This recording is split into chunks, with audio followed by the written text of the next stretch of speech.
Let us pray.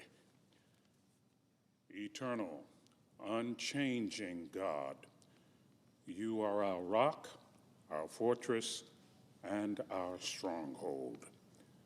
Empower our lawmakers to change in ways that will render them more faithful to your will and more responsive to your call. May they develop such moral and ethical fitness that they will clearly comprehend your desires and be eager to do your will. Lord, as they grow in grace and in knowledge of you, deliver them from the bonds of fear as you turn their spirits toward the light of your presence. May the knowledge of your blessings to our nation and world bring us all to a deeper commitment to you. We pray in your merciful name. Amen. Please join me in reciting the Pledge of Allegiance to the flag. I pledge allegiance to the flag of the United States of America and to the republic for which it stands, one nation, under God, indivisible, with liberty and justice for all.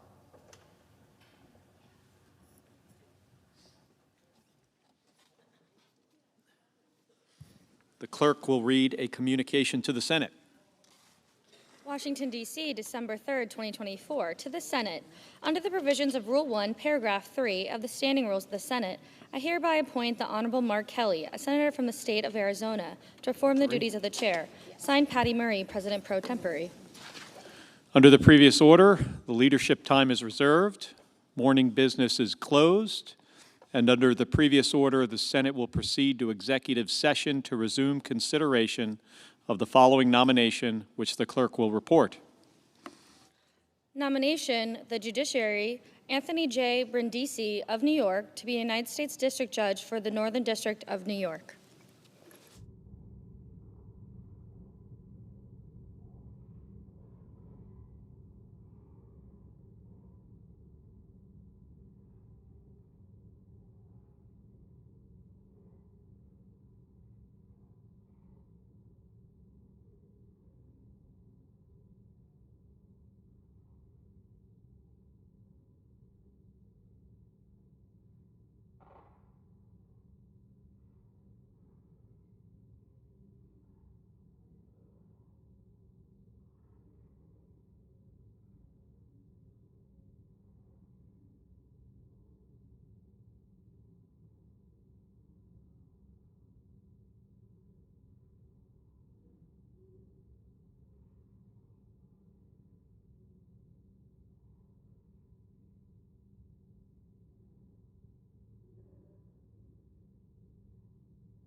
The Majority Leader.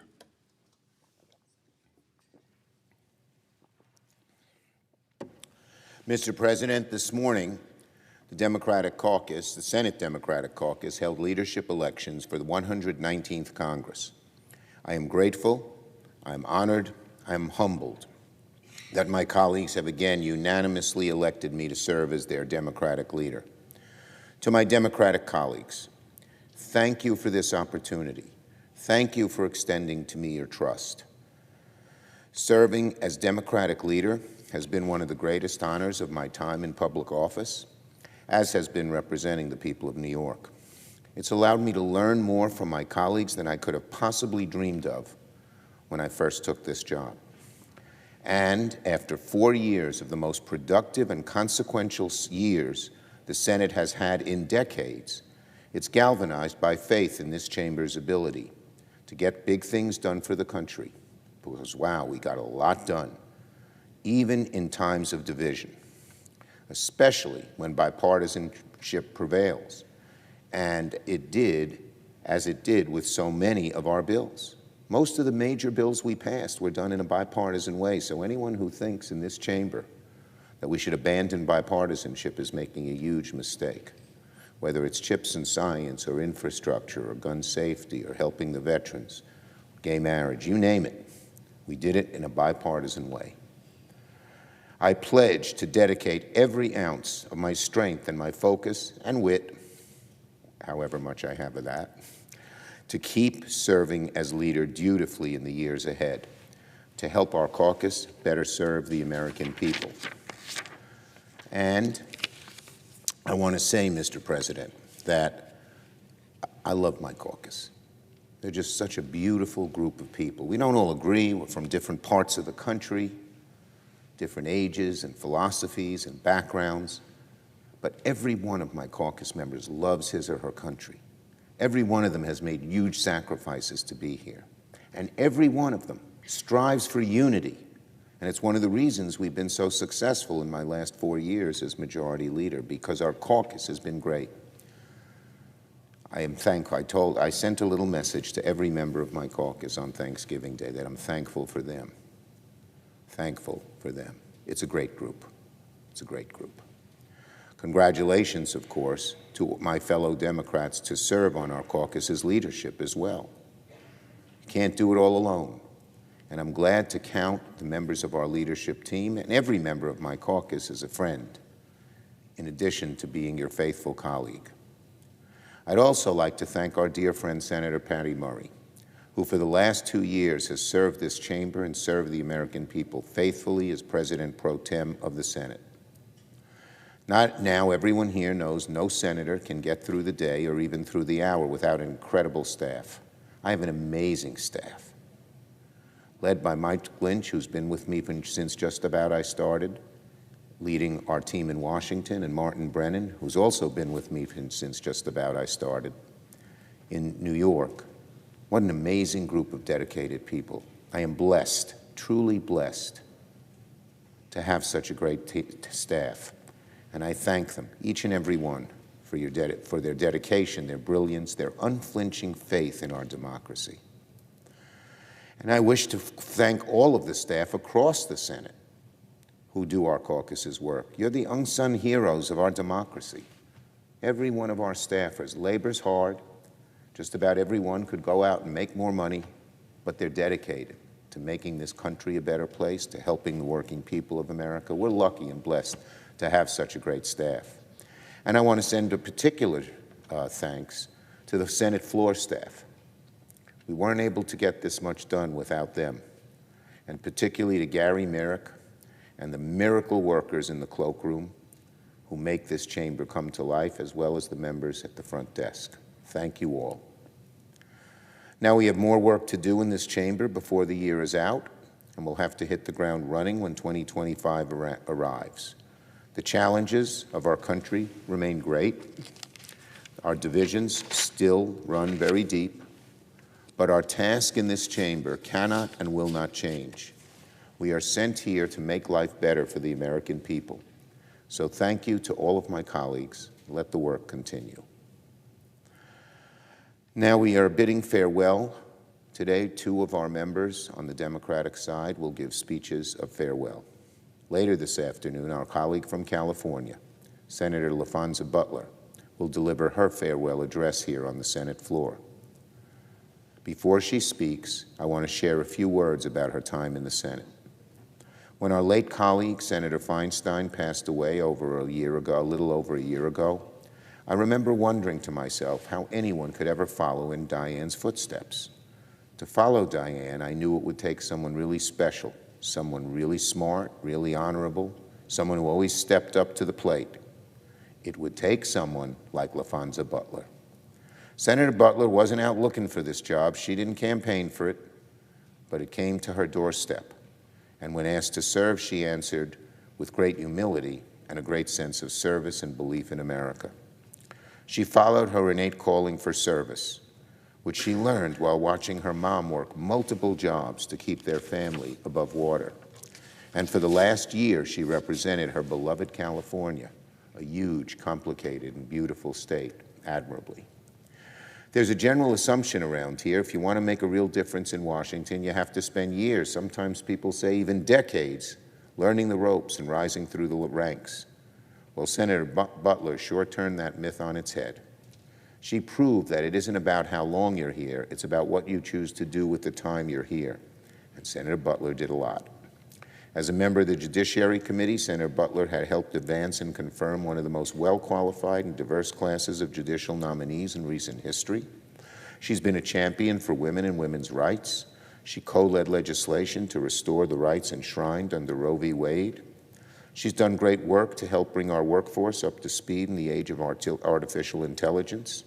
She has introduced legislation to provide more opportunity to farmers and small business owners to help parents and families and caregivers address the mental health and substance abuse crisis, to increase civic participation among young voters, and so much more. The bottom line, Mr. President, is that Senator Butler practically did everything in her time in the Senate. And she did it in only 1 year. And she was always ready to serve. When I had a tough job, or even a job that wasn't very glamorous but would take some time and effort, Senator Butler always said yes. She wasn't one of these people just looking out for herself. She was looking out for the greater good in a beautiful way. And of course, as well, Senator Butler, much like her predecessor, was a history maker too. When she was sworn in a year ago, she became only the 3rd black woman in American history to serve in the Senate, the first openly lesbian senator from California, and the first openly LGBTQ senator of color. And finally, while I say reluctantly as a New Yorker, Senator Butler's year in the Senate concludes with one of the greatest accomplishments a senator can achieve, one of her home state teams winning the World Series. So, Senator Butler, thanks for all you've done. Thank you just for being you, such a decent, wonderful, honorable person. And the people of California and all of America are certainly proud of you and grateful for your service, too. And, Mr. President, this afternoon, another dear colleague of ours will give his farewell address, Senator Joe Manchin of West Virginia. It fills me with great pleasure and a little sadness to say a few words in his honor. Even every now and then you get to work with someone who reminds us that politics, just like practically all other pursuits in life, is deceivingly simple. It's about relationships, about strong partnerships, about strong beliefs, and it takes having good friends in this place to get difficult things done. So today I wish to pay tribute to a very dear friend, one of my closest friends in the Senate. Even when we disagreed, we stayed friendly and stayed good friends. And of course, a longtime colleague, Senator Joe Manchin of West Virginia. Now, on the surface, Joe Manchin and Chuck Schumer will appear to have little in common. For one, Joe was born in Farmington, West Virginia, a coal mining town of around 400 people. I was, of course, born in Brooklyn, where you can walk past 400 people before breakfast. Joe's family on his father's side traces their lineage to the hilly enclaves of the Calabria region of Italy. Much of my family, meanwhile, comes from Galicia in modern-day Ukraine. And while Joe got a scholarship to play football at West Virginia University, he was going to be a great star until he was injured. I was cut from the college basketball team on day one. The coach asked me, could I dribble? I said, it's not my strong suit, sir. He said, go home.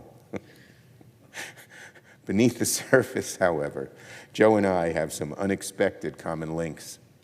We both have grandparents whose lives were shaped in dramatic waves by union life. My grandfather went as far as helping his employees form a union in Utica, while his grandfather sadly was fired for trying to organize a union in Farmington. Both of our fathers were small business owners. Joe's dad took over a family grocery store where Joe himself worked for much of his early years, while my dad ran an exterminating business. And both our families found home within communities where everyone knew your name and where hard times forced everyone to come together. For Joe's family, it was the awful day that the Mansion grocery store burned down. When Joe recalls the incident, he has said that that moment taught him the value of persistence. That's something my dad, my late father, always talked about, and the importance of leaning on your community to rebuild from tragedy. And that's something any New Yorker will relate to. So yes, Mr. President, it is with common threads that fill me today with gratitude. These are links that shape who Joe Manchin, the public servant, is at his core. Someone who wants to keep alive the very same American dream his family got to enjoy, a place where hard work, community, and equal opportunity are the keys to a better life. Some of the biggest accomplishments of the past few years would not have done without Joe's help. He was always able to reach across the aisle to help us achieve the kind of bipartisan legislation that we're so proud of in these past two Senates. Without him, we couldn't have gotten the Inflation Reduction Act done. He was persistent. He was a tiger on that one. He and I got alone together in 1 week. We sat in a room, a little room. No one knew we were negotiating the IRA. Joe didn't want anyone to know because he would be besieged by people. And so we sat in that room day in, day out.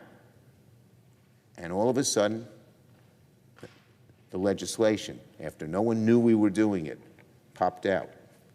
And as a result, so much was accomplished. We made historic strides towards climate change in a very positive way, tax breaks, to help clean energy evolve, and it's grown beyond what either of us thought. This was the first major legislation in decades that lowered the cost of prescription drugs. And there was Joe Manchin and Chuck Schumer, close friends, colleagues, with the mission, get this done. And we did it in that little room, all alone. At the same time, Senator Manchin was always reminding us that deficit reduction was important. And in the IRA, which he appropriately named the Inflation Reduction Act, for every dollar we invested, we also saved towards cutting down the deficit through this bill. Very few pieces of legislation, major pieces, have ever done that, but to Joe's great credit, the IRA did. Joe was also an important player on a number of other key bipartisan wins, like gun safety bill and infrastructure legislation. Under our majority, even though I had lots of disagreements and we had a few fights, not physical, he would have clobbered me in those, Joe Manchin has been an invaluable partner, a dedicated public servant, and a dear friend until the end. Joe and I didn't disagree on, of course, Joe and I didn't agree on everything. After all, who here thinks that New York and West Virginia agree all the time? But despite these disagreements, what mattered was this. What matters was this. No matter the issue, I always knew that Joe would be true to who he was, to put the people of West Virginia first, and to seek consensus even if there was just a shred of an opportunity, and he was so persistent at it. And that's why he was as successful as he was. These things I will always cherish about serving with the senator from West Virginia.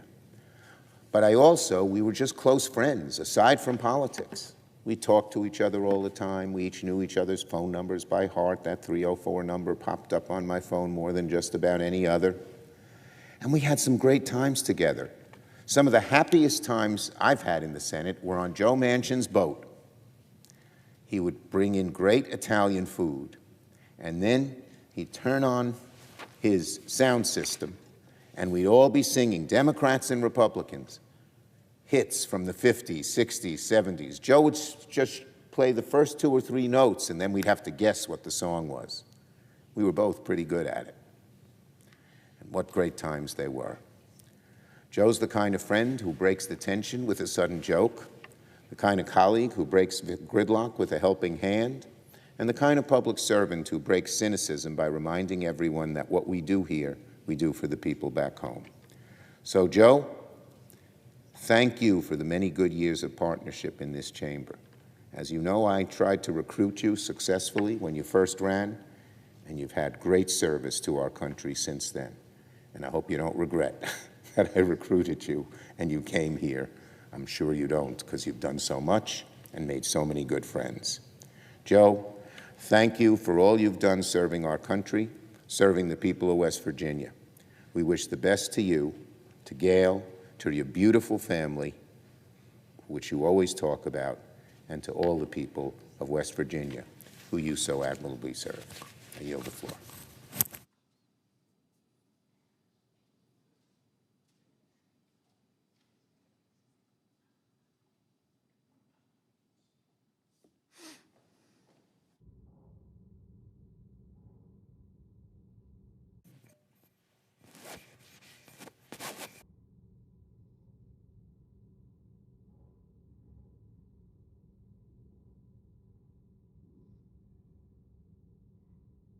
Mr. President, Senator from Illinois. Mr. President, I ask unanimous consent that I be allowed to complete my remarks before the recess.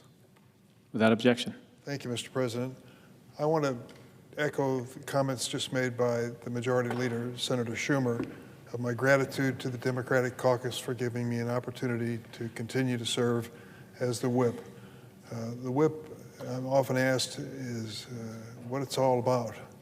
What is this job? And I said the skills that are necessary for this job I developed in the first grade, to be able to count up to 60 if needed, and be able to count up to 41 if in a position of resistance. That's an overstatement, of course, but not much. I thank my colleagues for giving me this opportunity over the last 2 years and looking forward to the next 2. This has been one of the busiest legislative times of my time on Capitol Hill. We have been working for 4 years in the Senate Judiciary Committee to fill vacancies in the federal courts around America. People retire, they pass away. Some of them decide to do something else with their lives, creating a vacancy for what was supposed to be a lifetime position. Over the last 4 years, working with President Biden's White House, we have filled more than 200 slots in the federal judiciary. Over 1/4 of the existing Article III judges have been replaced or given a successor because of the work of the Senate Judiciary Committee, which I chair, and with it, the work on the floor to pass these same nominees, which requires the work of the staff, Majority Leader, of course, and the whip on the floor. So I was called into action at both levels for success, and we have quite a record to show for it. I'd like to say a few words about 2 of my colleagues who will be making farewell remarks today in the Senate. First, LaFonza Butler. She succeeded Senator Dianne Feinstein as senator from our largest state, the state of California. Dianne Feinstein was a close friend and a seatmate of mine for many years. I can't tell you how many times we sat together and considered nominees and legislation and listened to one another's speeches. I really respected her so much, and she did such an extraordinary job in the Senate. So when she passed away and Senator Butler took her place, many people wondered who could step into those shoes for this period of time. LaFonza Butler was that person. She was given an extraordinary assignment. She took a slot on the Senate Judiciary Committee, which I chair, and in that position had to get into the daily combat, political combat that took place in that committee. I would say, with some immodesty, that it is one of the most challenging committees on Capitol Hill. because it has an extraordinarily important agenda when it comes to the political issues before it, and because of some of the personalities that populate the chairs of that committee on both sides of the aisle. Senator Butler brought her own style and her own approach to it and did so well. She was able to see the old admonition is true that politics ain't beanbag in the Senate Judiciary Committee. She stood up for her state effectively, and she articulated her positions convincingly, and she was always there when needed. I want to thank her for being part of the process of filling these vacancies on the federal judiciary with the most diverse group of judges in our history. It's something that will live on long beyond Senator Butler and myself. So I thank her for her friendship, her smile, her determination, and her success in the Senate Judiciary Committee and the Senate as a whole. Joe Manchin is going to give his farewell address on the floor. A senator from West Virginia and I have served together, and I've come to appreciate Joe's politics and the way he handles decision-making. Sometimes I disagree with him vehemently and am frustrated by his position, but I understand he represents his own conscience, his people of West Virginia, and the reality of politics in the state. Time and again, he has made a difference when needed. I thank him for standing up for some of the judges who've come before us. We couldn't have done it without him in some circumstances. I think he'll be proud in the years ahead to reflect on what these women and men will mean to our country. I also want to join in Senator Schumer's happy memories of time off the Senate floor with Joe and his wife Gail on his boat, which is also his residence on the Potomac River. There were some wonderful parties there, always, always, always bipartisan.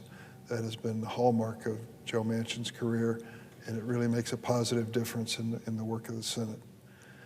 Mr. President, I rise today to discuss another topic that has become one of my major concerns throughout my Senate career, fixing our broken immigration system.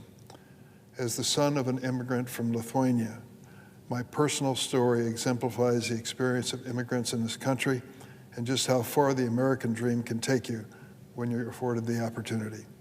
That's one of the reasons why 23 years ago, I introduced the DREAM Act, together with Republican Senator Orrin Hatch, who was then the chairman of the Senate Judiciary Committee.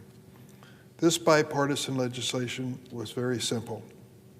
It provided a pathway to citizenship for young immigrants who were brought to the United States as infants, toddlers, and children, allowing them to remain legally in the country, the only home they ever knew, and to have a path to ultimate legality and citizenship. 11 years ago, I joined 7 of my colleagues to form the Bipartisan Gang of 8, another effort towards immigration reform.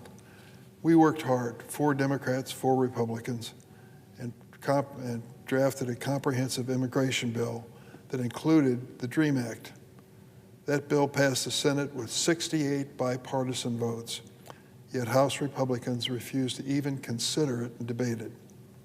Unfortunately, we haven't made much progress since. Today, as we hear dangerous rhetoric from the president-elect about immigration, I worry for the immigrants and for the future of our country. We can all agree that any undocumented immigrant found guilty of a serious crime should never be allowed to stay in the United States. But the last time the president-elect was in office, it wasn't just criminals who were deported. We saw parents separated from their young children, some of them still separated to this day. And we saw dreamers, veterans, and spouses of U.S. citizens deported.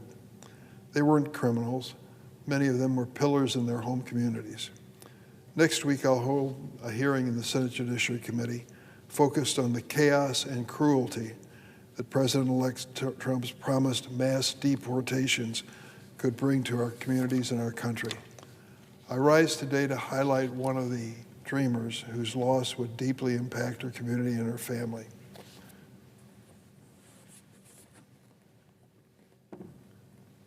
This talented dreamer has spent her career educating America's future leaders.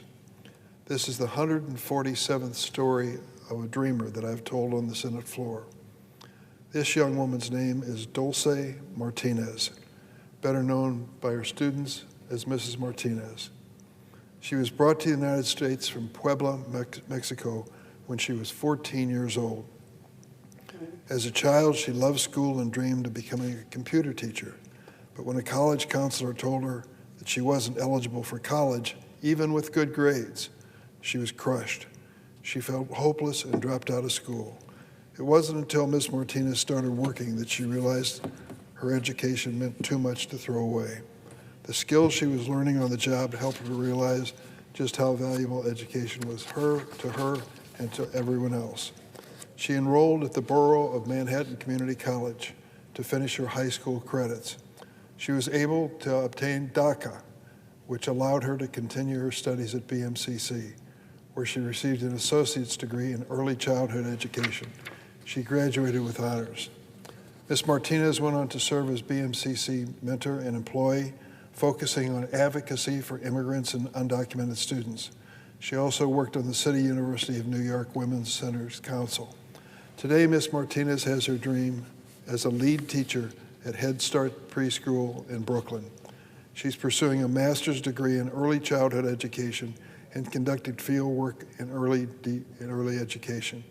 The proud mother of four, Ms. Martinez uses her own life experience to educate and inspire young people. She is the embodiment of the American dream.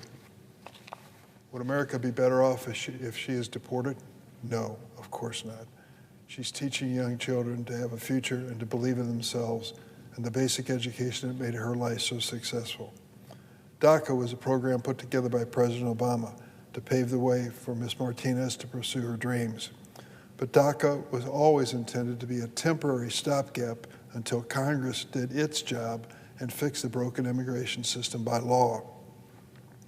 In Ms. Martinez's case, DACA was the opportunity she was looking for to go back to school and to kickstart her dreams.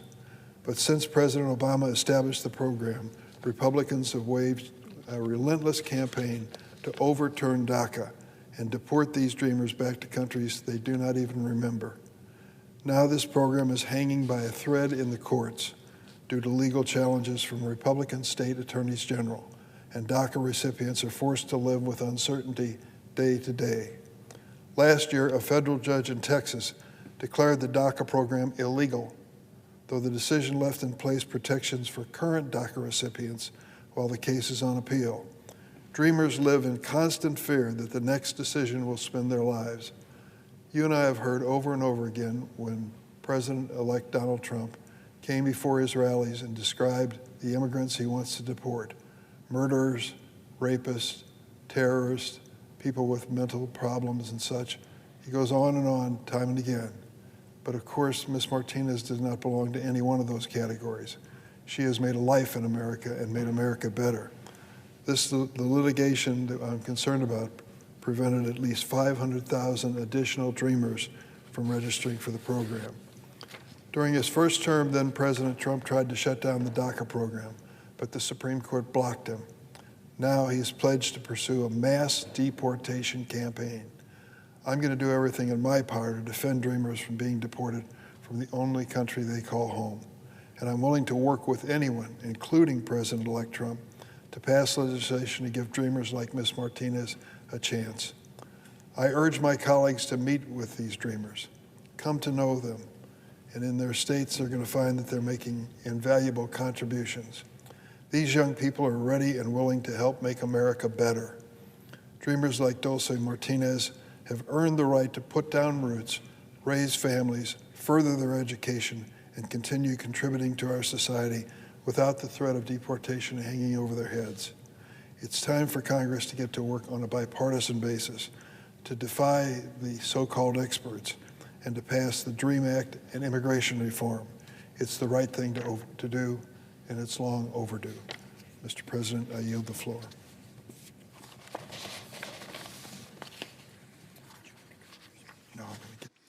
Under the previous order, the Senate stands in recess until 2:15 p.m.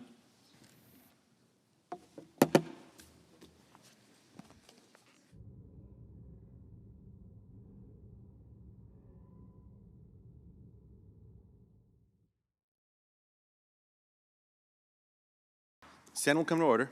Under the previous order, the Senate will resume consideration of the following nomination, which the clerk will report. The Judiciary, Sparkle L. Suknanen of the District of Columbia to be United States District Judge. The question is on the nomination.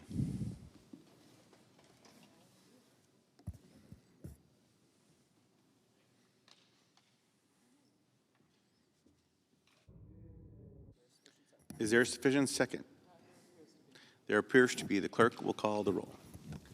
Ms. Baldwin, Mr. Barrasso, Mr. Bennett, Mrs. Blackburn, Mr. Blumenthal, Mr. Booker, Mr. Bozeman, Mr. Braun, Mrs. Britt, Mr. Brown, Mr. Budd, Ms. Butler, Ms. Cantwell, Mrs. Capito, Mr. Cardin, Mr. Carper, Mr. Casey, Mr. Cassidy, Ms. Collins, Mr. Coons, Mr. Cornyn, Ms. Cortez Masto, Mr. Cotton, Mr. Kramer, Mr. Crapo, Mr. Cruz, Mr. Daines, Ms. Duckworth, Mr. Durbin, Ms. Ernst, Mr. Fetterman, Mrs. Fisher, Mrs. Gillibrand, Mr. Graham, Mr. Grassley, Mr. Haggerty, Ms. Hassan, Mr. Hawley, Mr. Heinrich, Mr. Helmy, Mr. Hickenlooper, Ms. Hirono, Mr. Hoven, Mrs. Hyde-Smith, Mr. Johnson, Mr. Kane, Mr. Kelly, Mr. Kennedy, Mr. King,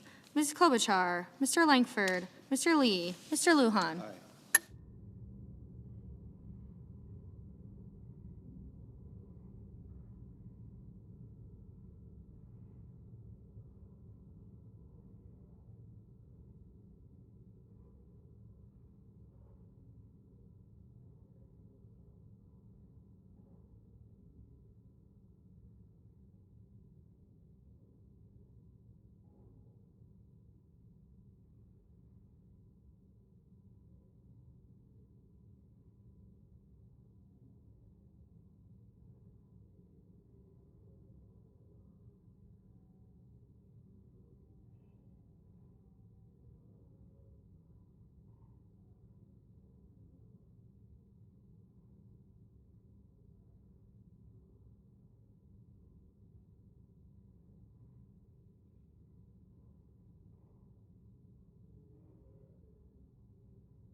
Ms. Lummis, Mr. Manchin, Mr. Markey, Mr. Marshall, Mr. McConnell, Mr. Merkley, Mr. Moran, Mr. Mullen, Ms. Murkowski, Mr. Murphy, Mrs. Murray, Mr. Ossoff, Mr. Padilla, Mr. Paul, Mr. Peters, Mr. Reed, Mr. Ricketts, Mr. Risch, Mr. Romney, Ms. Rosen, Mr. Rounds, Mr. Rubio, Mr. Sanders, Mr. Schatz, Mr. Schmidt, Mr. Schumer, Mr. Scott of Florida, Mr. Scott of South Carolina, Mrs. Shaheen,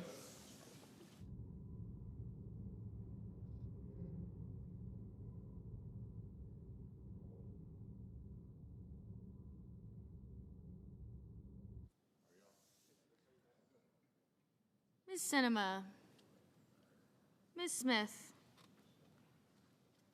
Ms. Stabenow, Mr. Sullivan,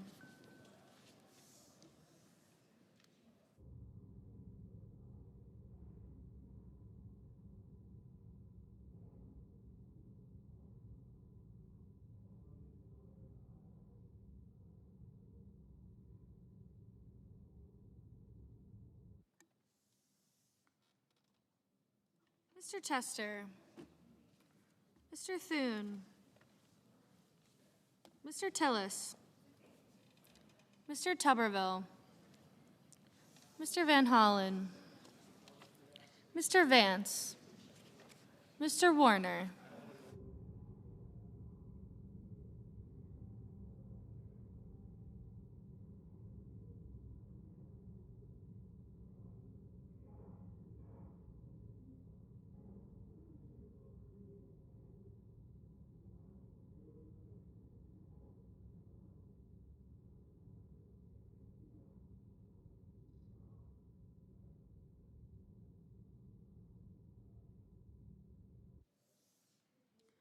Mr. Warnock, Ms. Warren, Mr. Welch, Mr. Whitehouse, Mr. Wicker, Mr. Wyden, Mr. Young.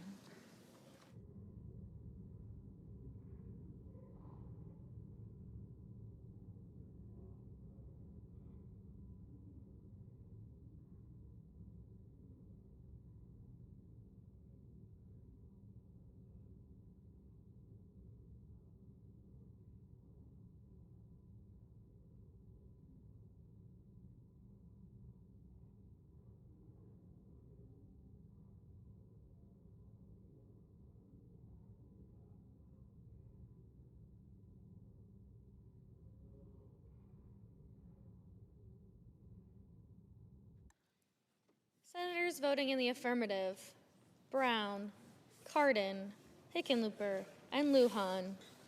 Senators voting in the negative: Bozeman, Cotton, Crapo, Paul, Rubio, and Scott of South Carolina. Mr. Ricketts. Mr. Ricketts, no.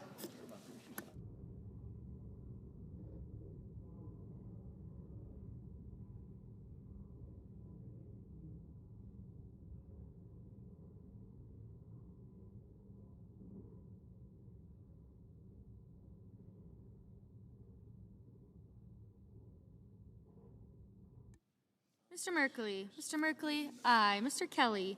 Mr. Kelly, aye.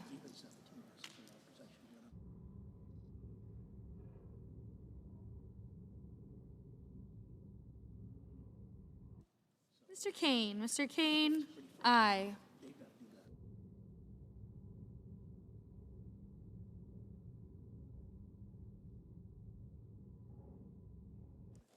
Ms. Smith. Ms. Smith, aye. Ms. Cortez Masto. Ms. Cortez Masto, aye. Ms. Stabenow. Ms. Stabenow, aye. Mr. Carper. Mr. Carper, aye. Mr. Sanders. Mr. Sanders, aye. Ms. Baldwin. Ms. Baldwin, aye. Ms. Butler.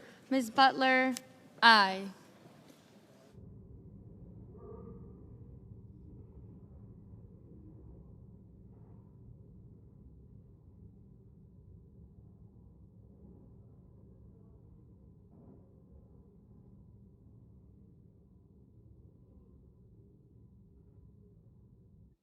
Mr. Cornyn. Mr. Cornyn, no. Ms. Hirono. Ms. Hirono, aye.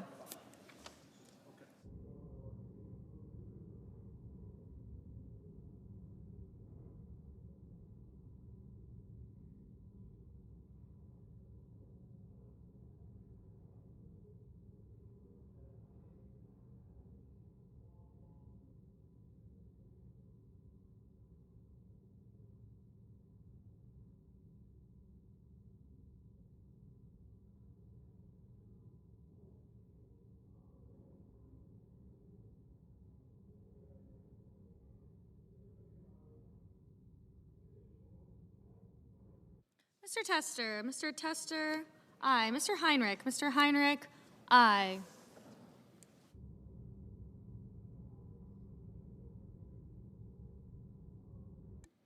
Mr. Casey. Mr. Casey, aye.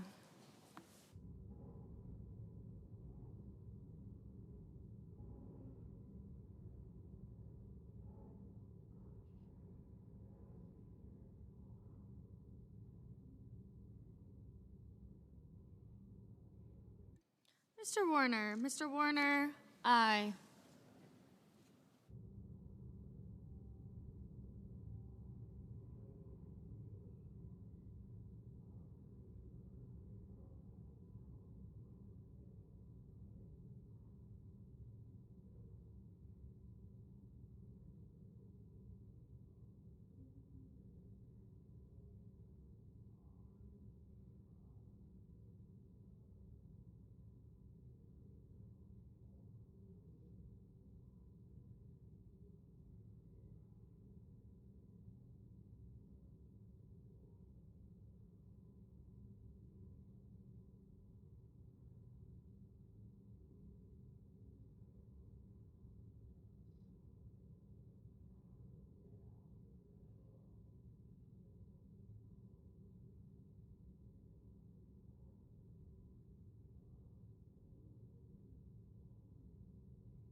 Mrs. Hyde Smith. Mrs. Hyde Smith, no.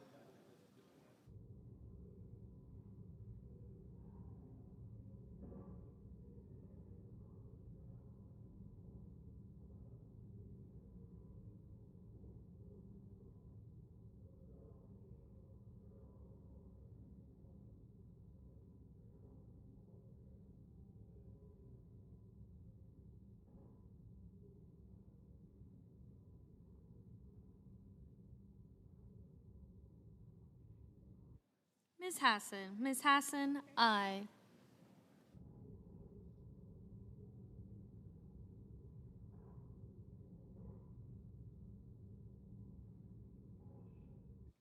Mr. Peters. Mr. Peters, aye.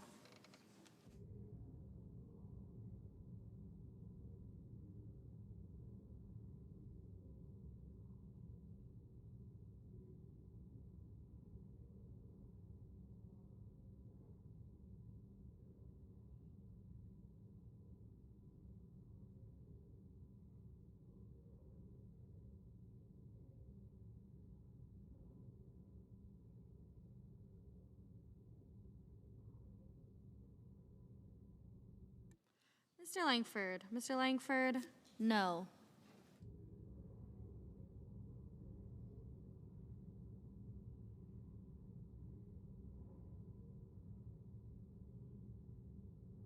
Mr. Schatz. Mr. Schatz, aye.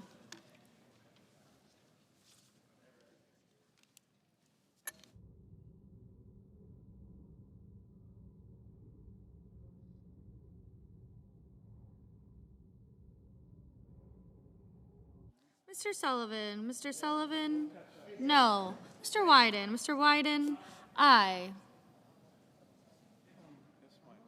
Mrs. Murray. Mrs. Murray, aye.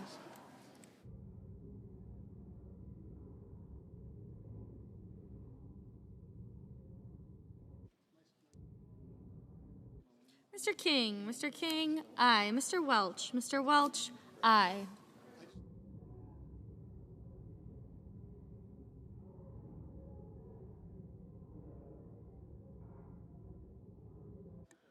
Ms. Coons. Ms. Coons, aye.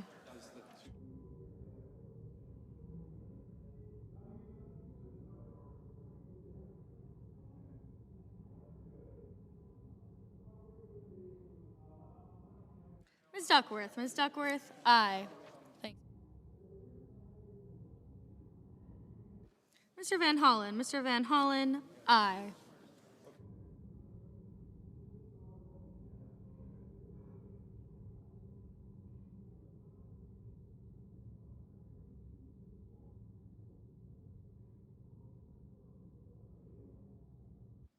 Mrs. Capito. Mrs. Capito, no.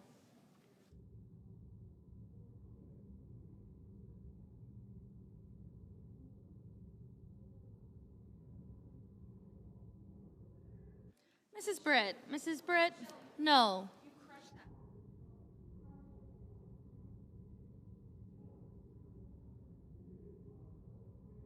Mr. Daines. Mr. Daines, no.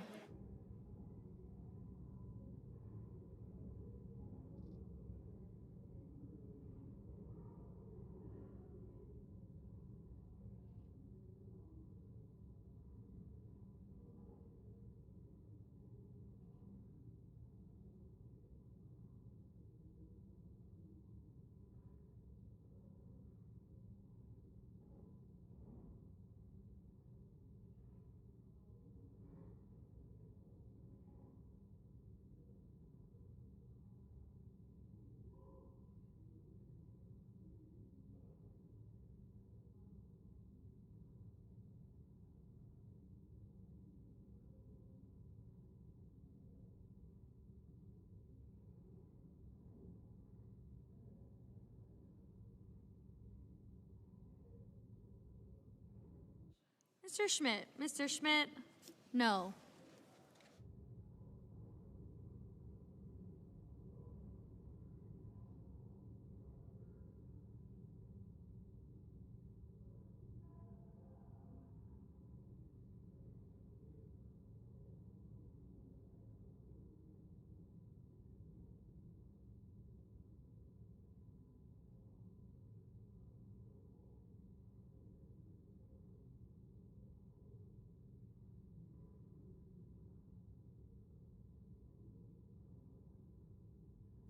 Mr. Helmy. Mr. Helmy, aye.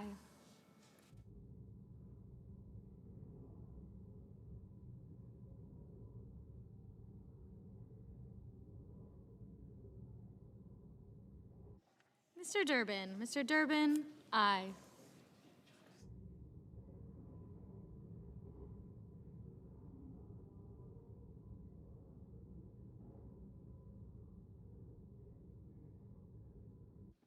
Ms. Warren. Ms. Warren, aye.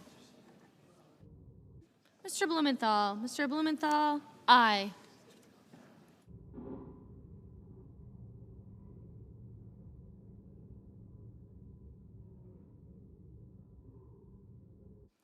Mr. Bennett. Mr. Bennett, aye.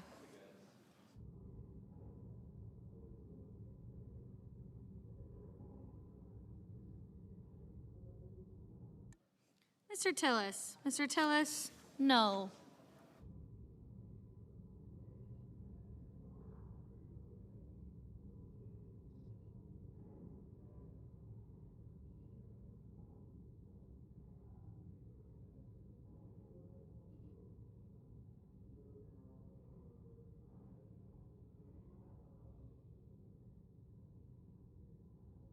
Mr. Ossoff. Mr. Ossoff, aye.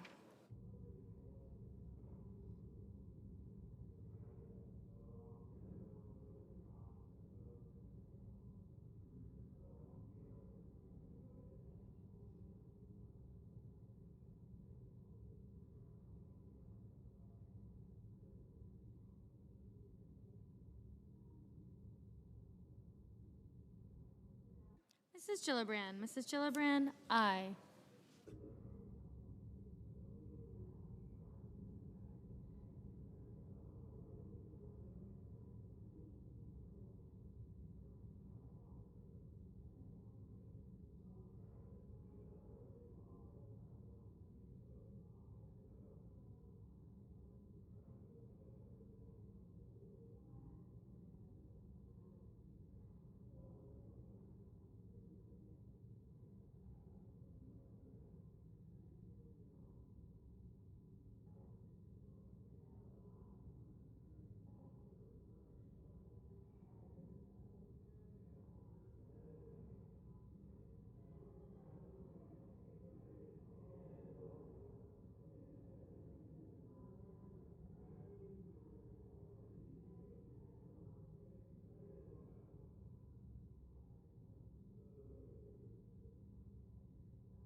Mr. Reed? Mr. Reed, aye.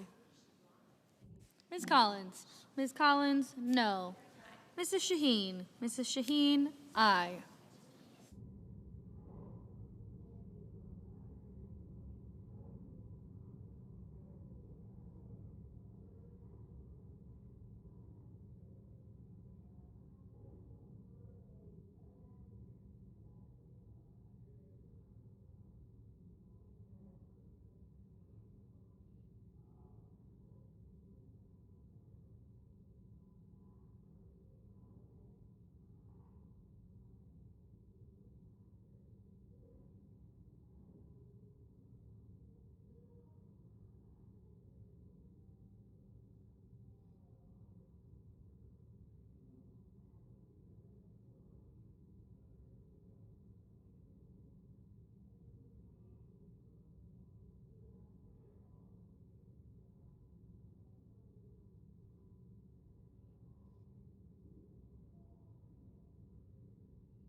Mr. Warnock? Mr. Warnock, aye.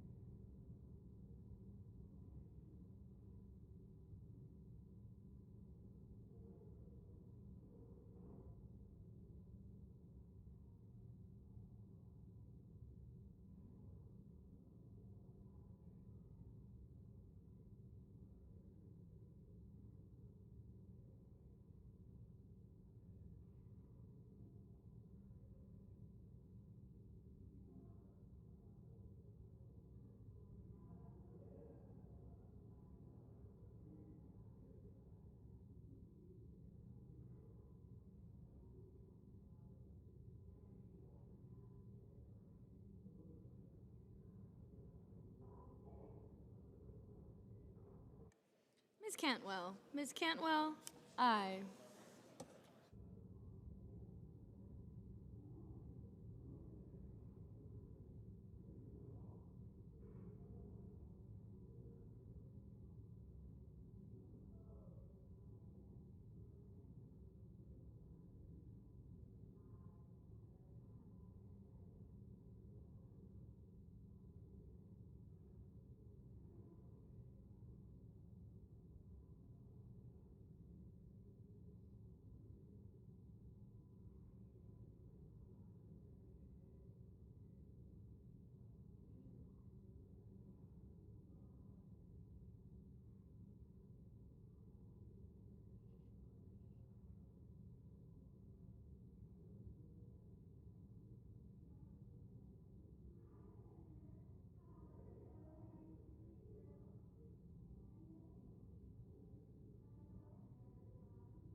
Mr. Rounds? Mr. Rounds, no.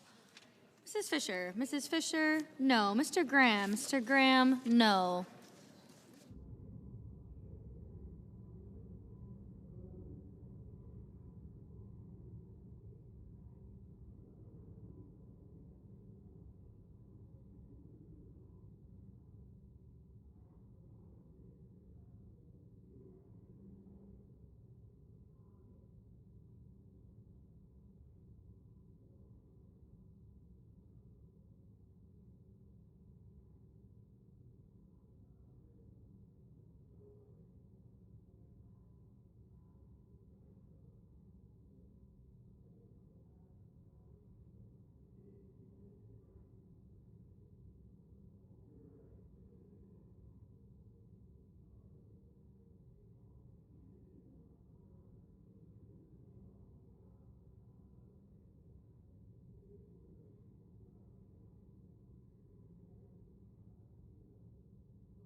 Mr. Marshall? Mr. Marshall? No.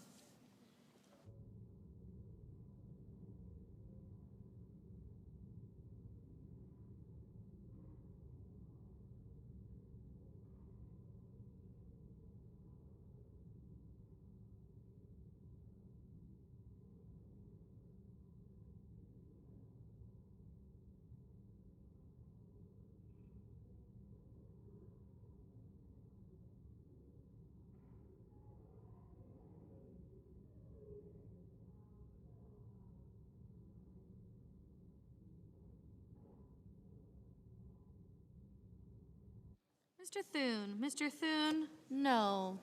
Mr. Kramer? Mr. Kramer? No.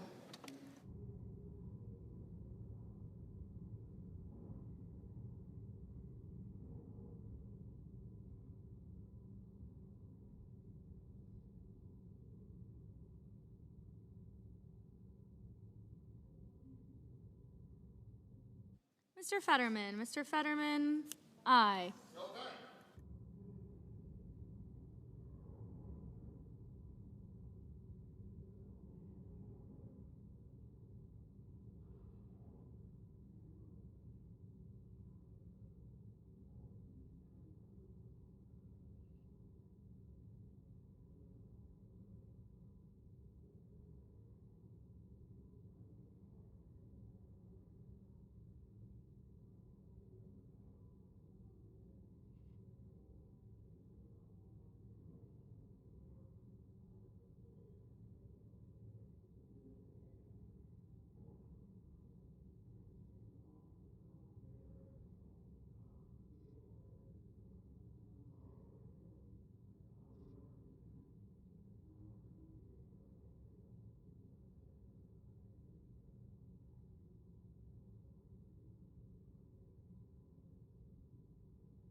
Mr. Mullen? Mr. Mullen? No.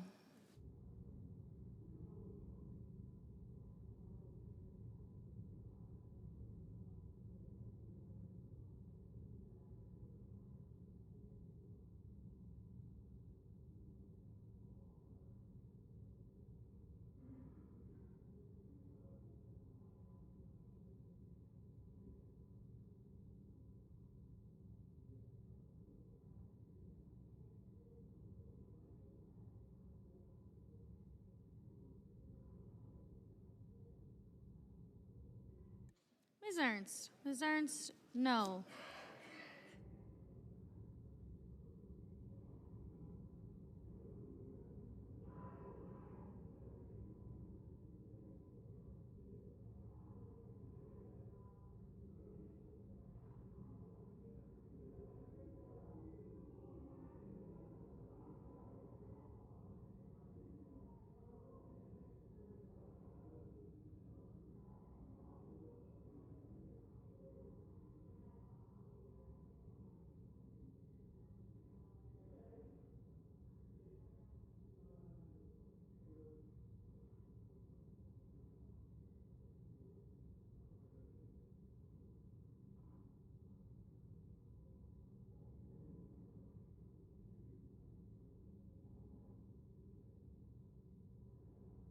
Mr. Lee? Mr. Lee?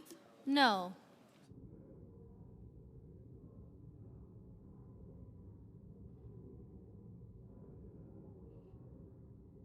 Mr. Cassidy? Mr. Cassidy?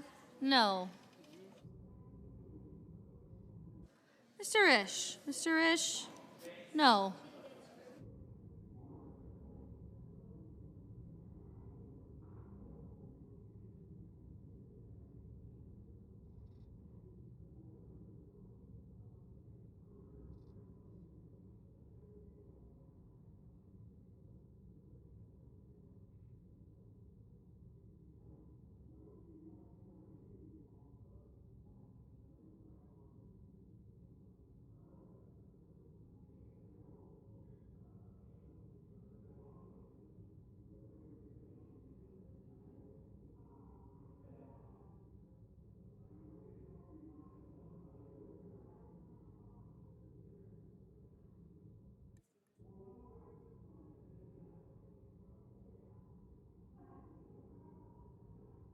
Mr. Whitehouse. Mr. Whitehouse, aye.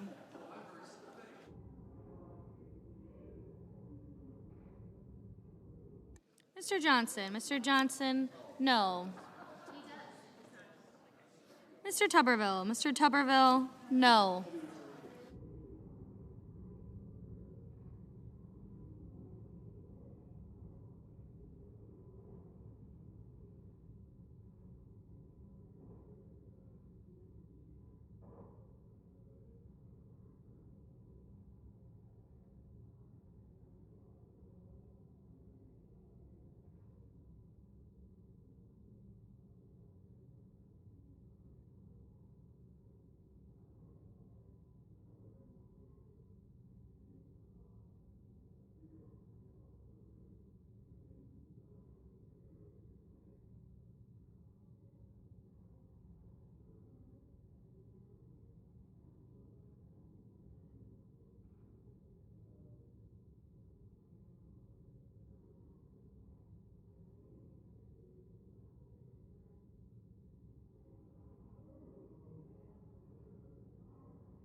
Ms. Rosen. Ms. Rosen, aye.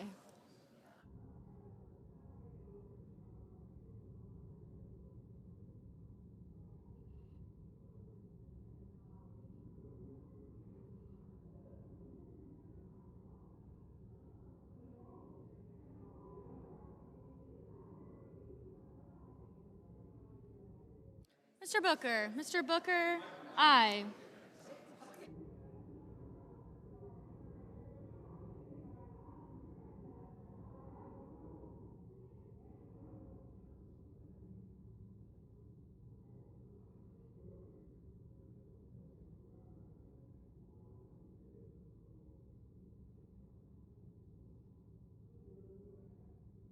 Ms. Klobuchar. Ms. Klobuchar, aye.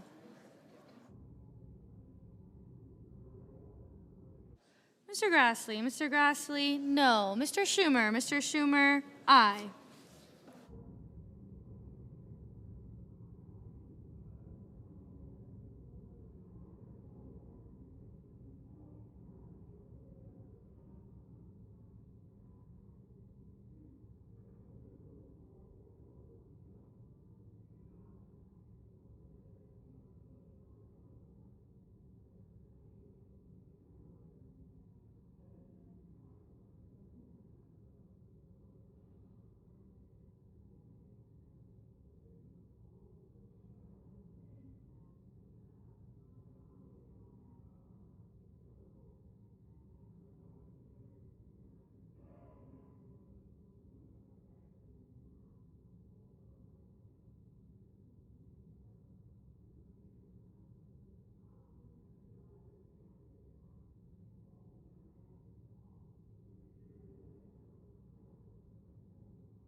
Ms. Lemus. Ms. Lemus, no.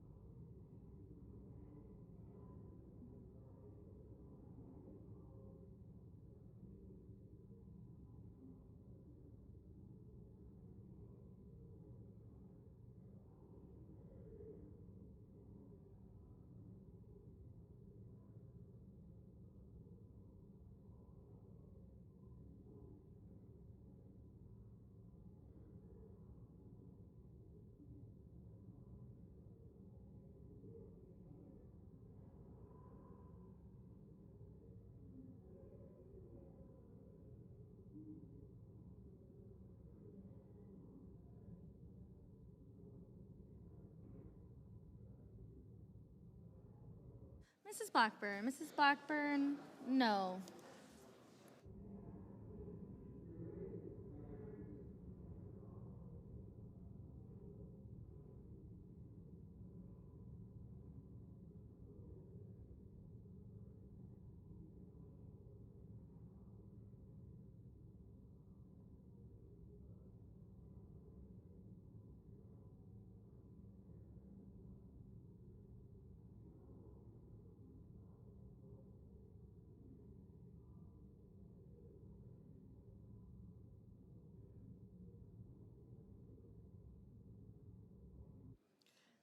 Mr. Barrasso. Mr. Barrasso, no. Mr. Moran. Mr. Moran, no.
Mr. Hoven. Mr. Hoven, no.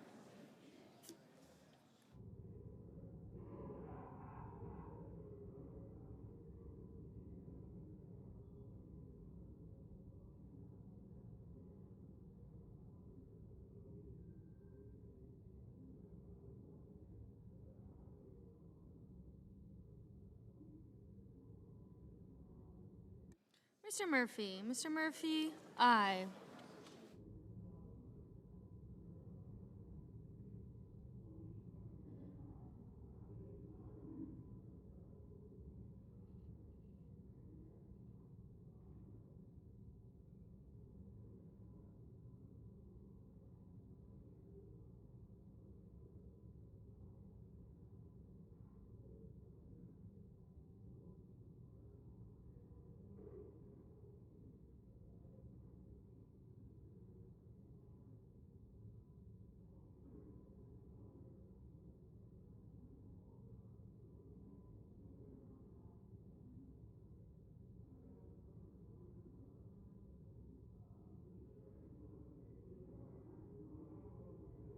Mr. Braun. Mr. Braun, no.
Mr. Romney. Mr. Romney, no.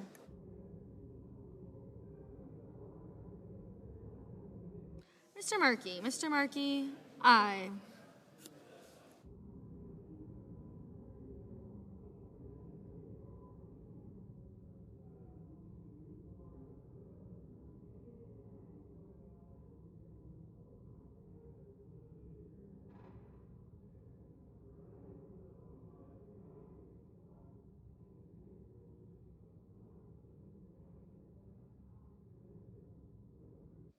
Mr. Scott. Mr. Scott of Florida, no.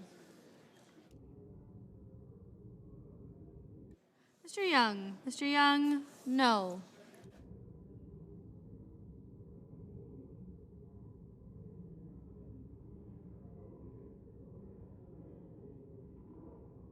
Mr. Wicker. Mr. Wicker, no.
Mr. Padilla. Mr. Padilla, aye.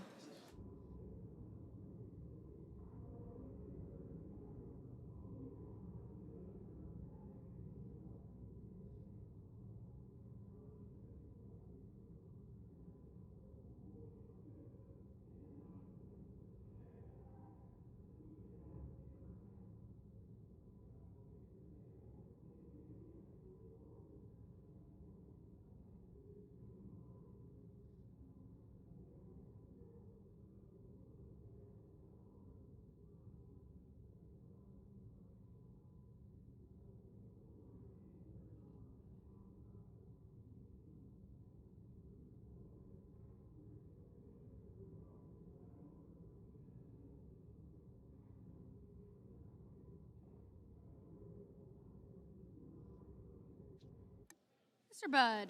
Mr. Budd, no.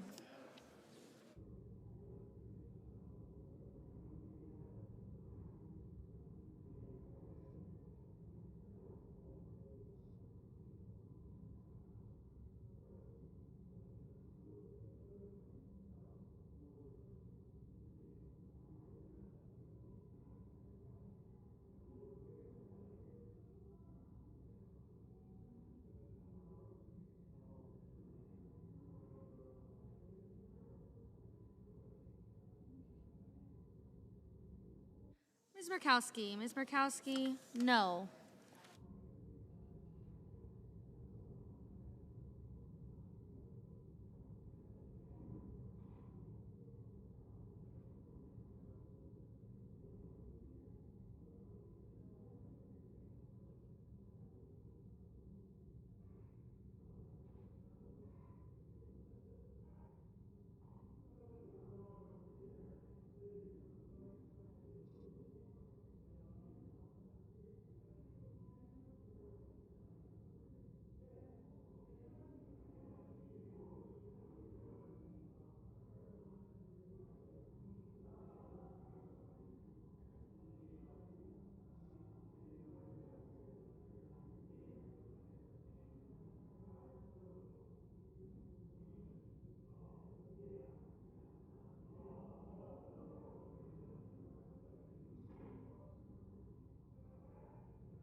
Mr. Haggerty. Mr. Haggerty, no.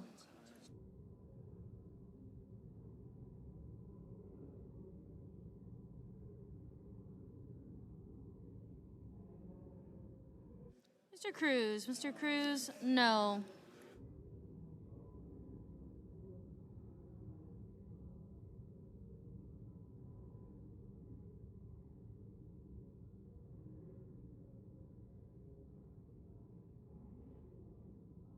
Mr. Hawley. Mr. Hawley, no.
Mr. Manchin, aye.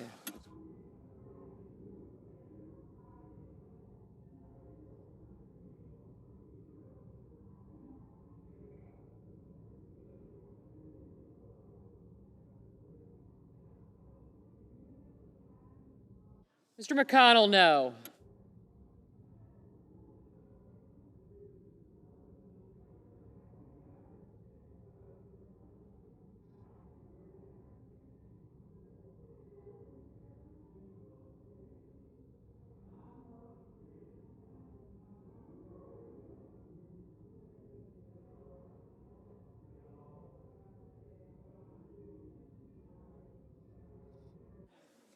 Mr. Kennedy, no.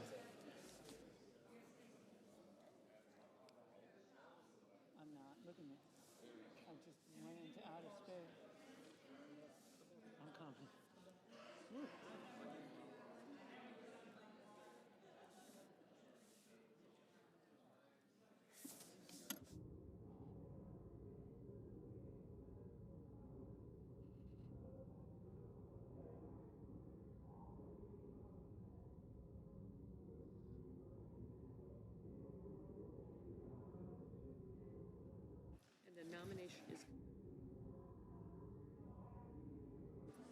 On this vote, the yeas are 50, the nays are 48, and the nomination is confirmed.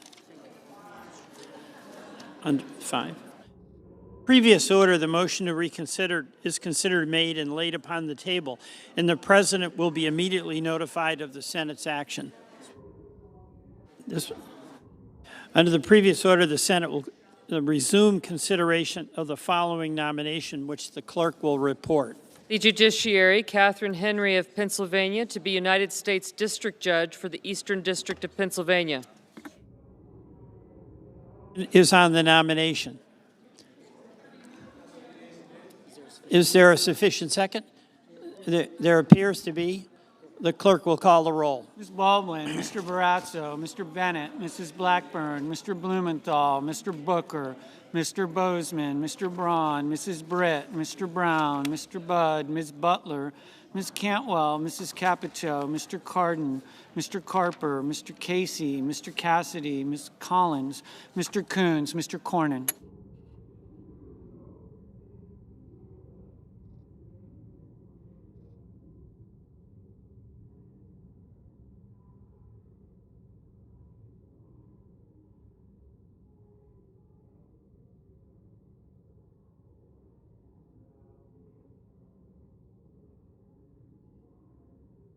Ms. Cortez Masto.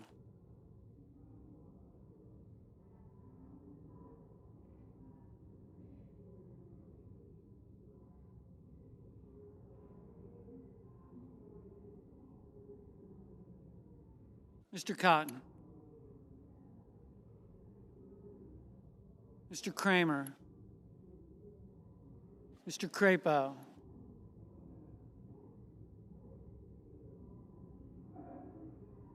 Mr. Cruz.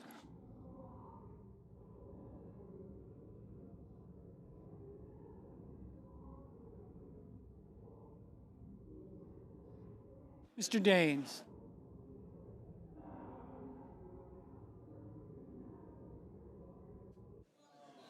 Ms. Duckworth. Mr. Durbin. Ms. Ernst. Mr. Fetterman. Mrs. Fisher,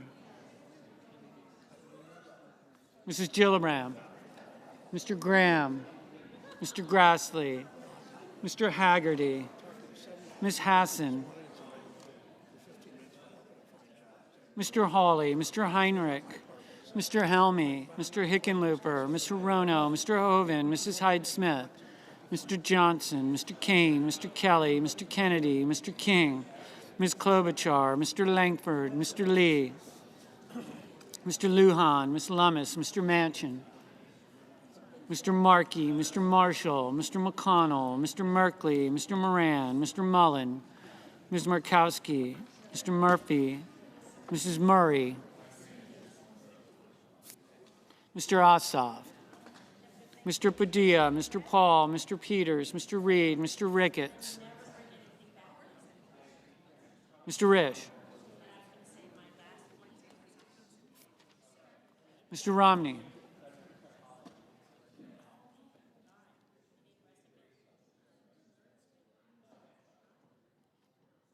Ms. Rosen, Mr. Rounds, Mr. Rubio, Mr. Sanders, Mr. Schatz, Mr. Schmidt,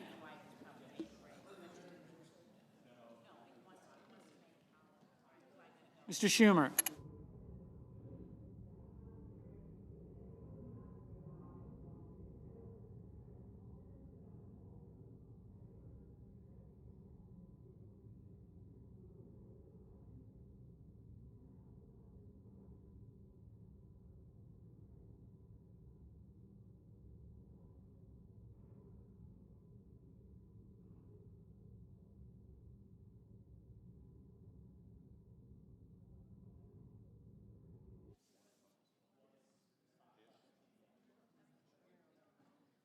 Mr. Scott of Florida, Mr. Scott of South Carolina, Mrs. Shaheen, Ms. Sinema, Ms. Smith, Ms. Stabenow, Mr. Sullivan, Mr. Tester, Mr. Thune, Mr. Tillis, Mr. Tuberville, Mr. Van Hollen, Mr. Vance, Mr. Warner, Mr. Warnock, Ms. Warren, Mr. Welch.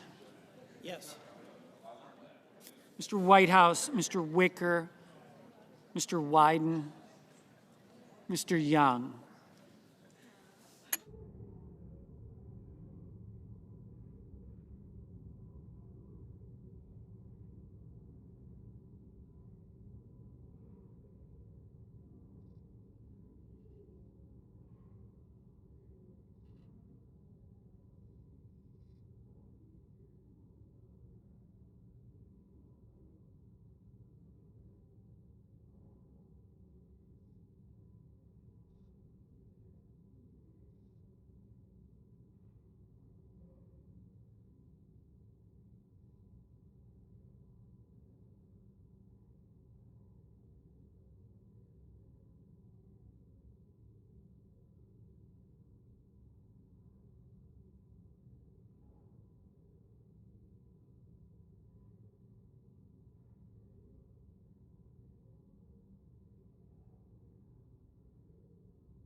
Senators voting in the affirmative: Brown, Heinrich, Lujan, Manchin, Merkley, Murphy, Rosen, Schatz, Smith, Welch. Senators voting in the negative: Budd, Cornyn, Cruz, Hagerty, Hawley, Kennedy, Lummis, McConnell, Murkowski, Tillis, Wicker.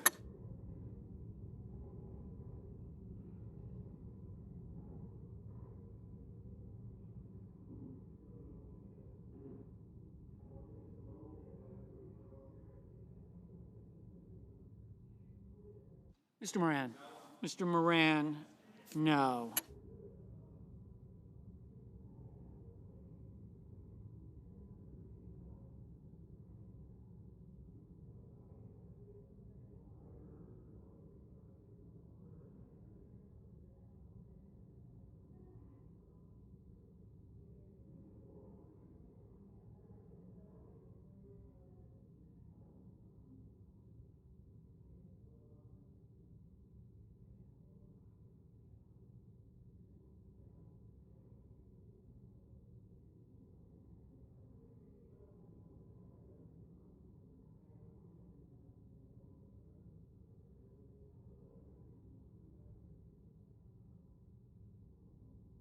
Mr. Carper, aye.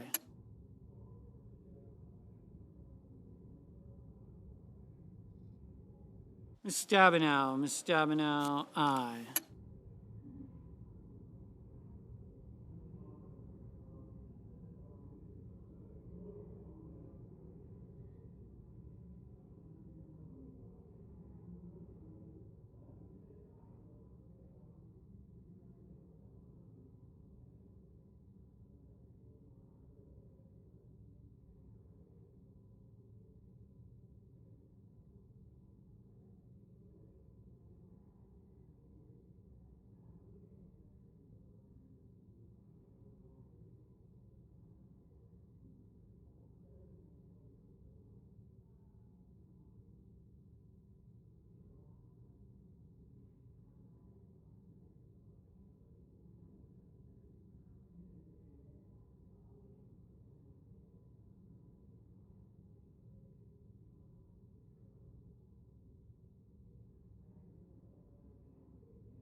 Mrs. Hyde Smith, no.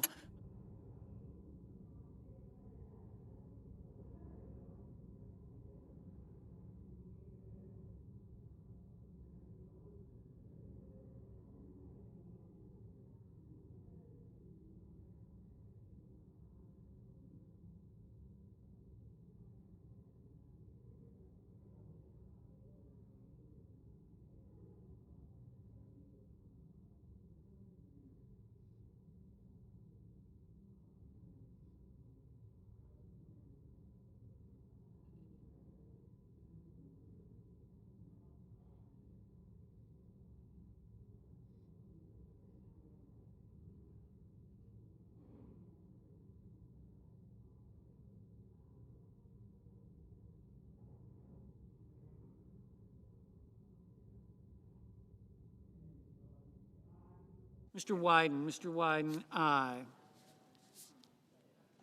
Mr. Cassidy, no.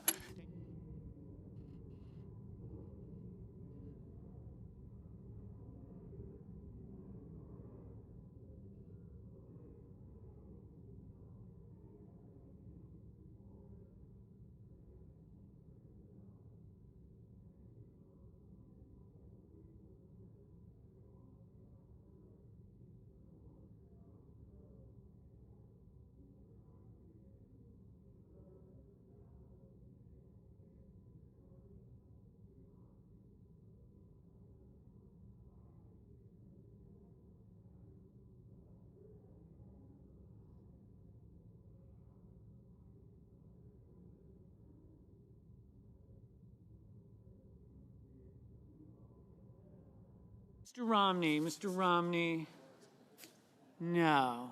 Ms. Cantwell, aye. Mr. Markey, aye.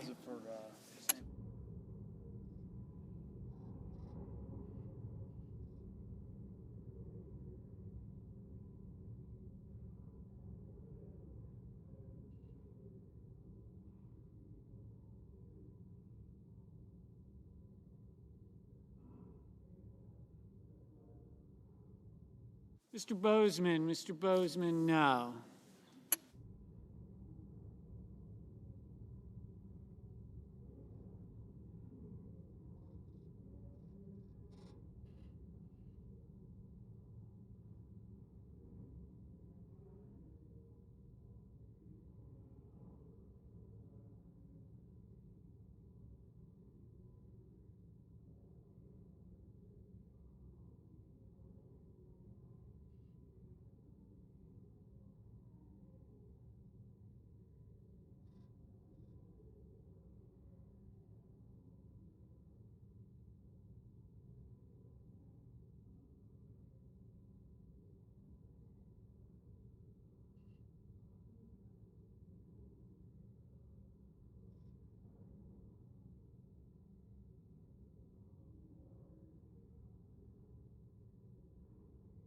Mr. Cardin, aye.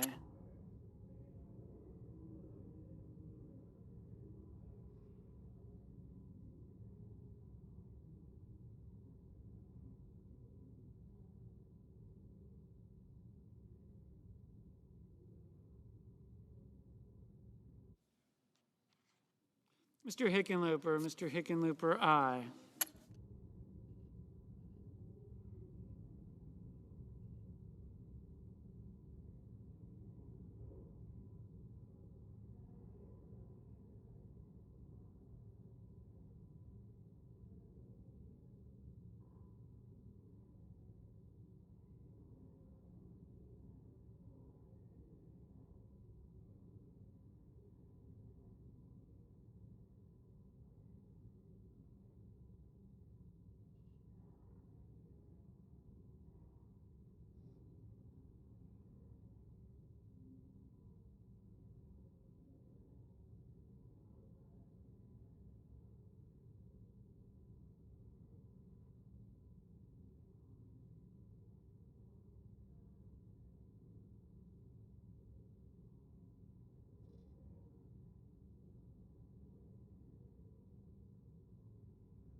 Mrs. Murray, aye.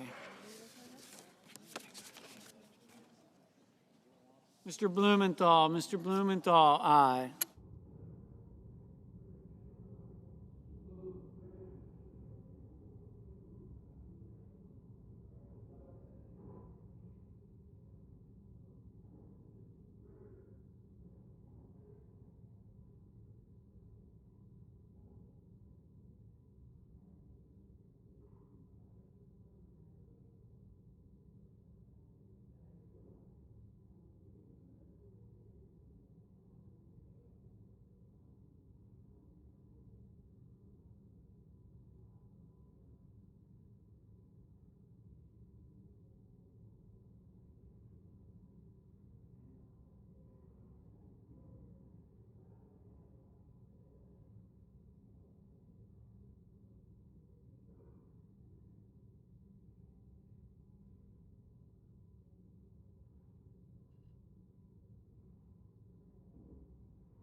Mr. Sanders, aye.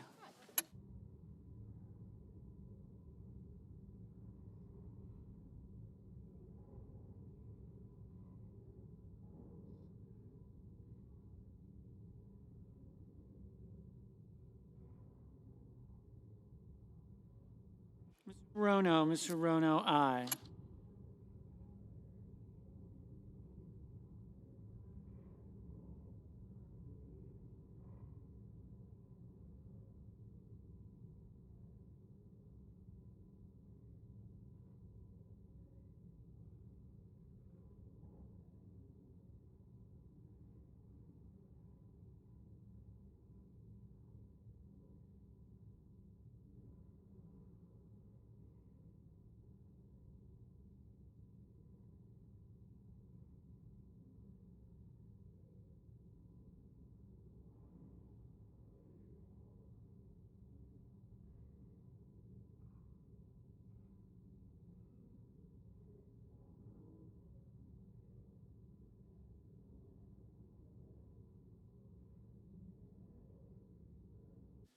Mr. Whitehouse, aye. Mr. Schmidt, no.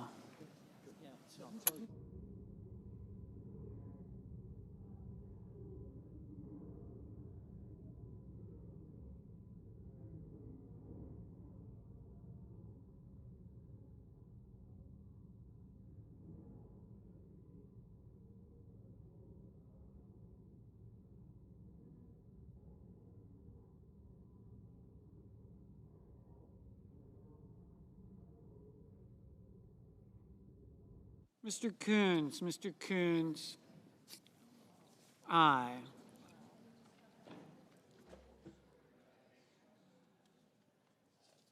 Ms. Hassan, aye. Mr. Padilla, aye. Mr. Mullen, no.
Mr. Kane, aye.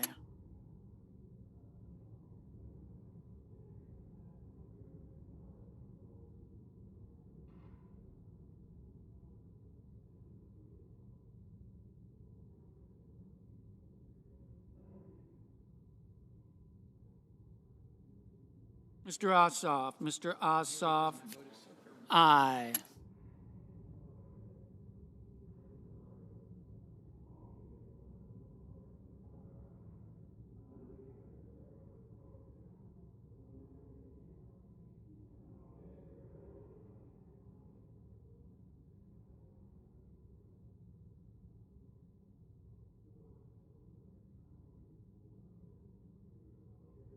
Ms.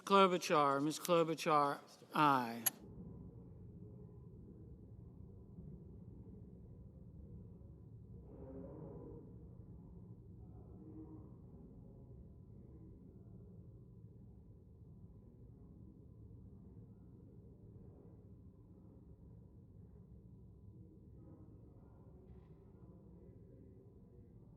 Ms. Collins, no. Mr. Van Hollen, aye. Mr. Paul, no.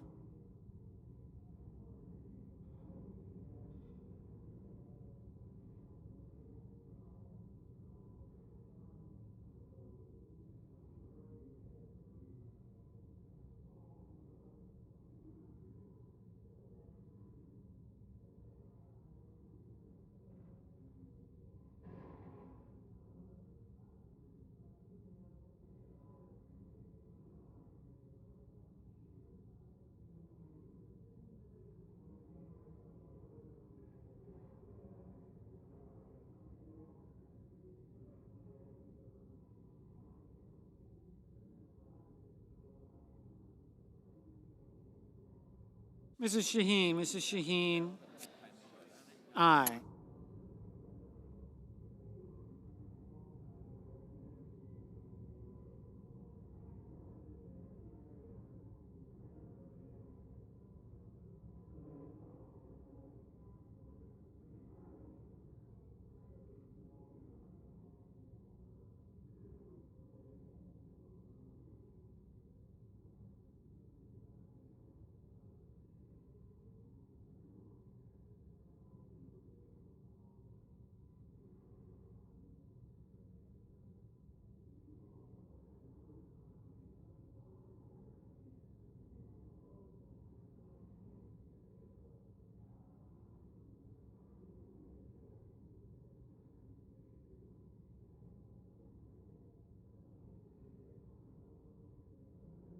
Mr.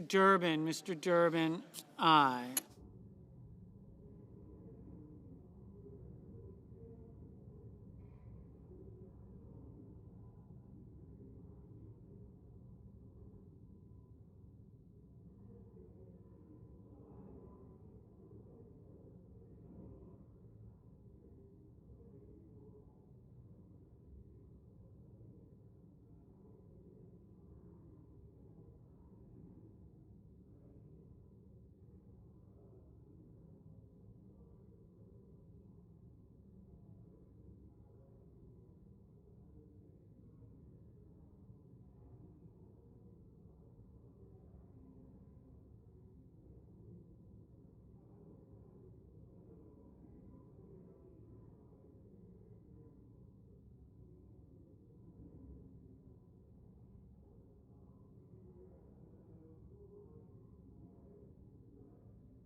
Mr. Marshall, no.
Ms. Baldwin, aye.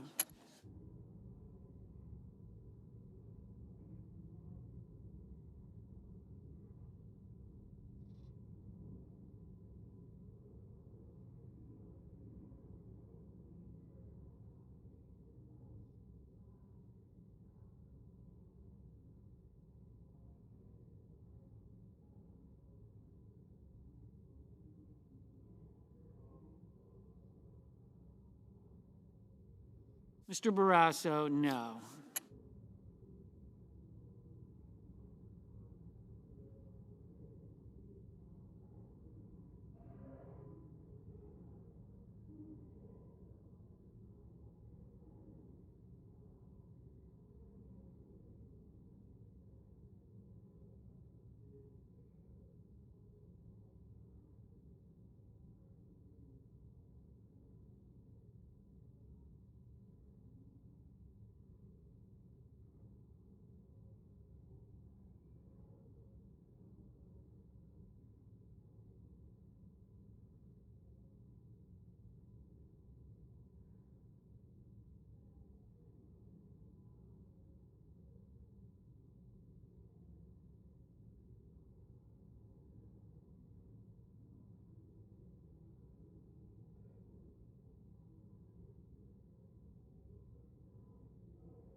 Mr. Scott of Florida, no.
Mr. Johnson, no. Mr. Grassley, no.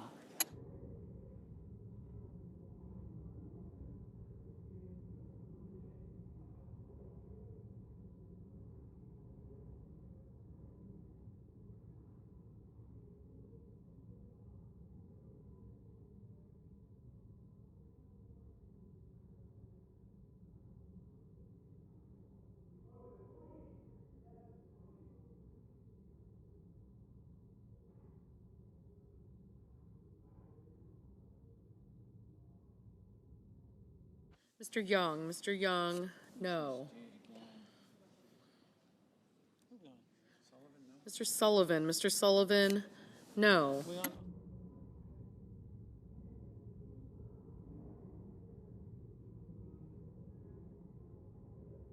Mr. Lee, no. Mrs. Capito, no.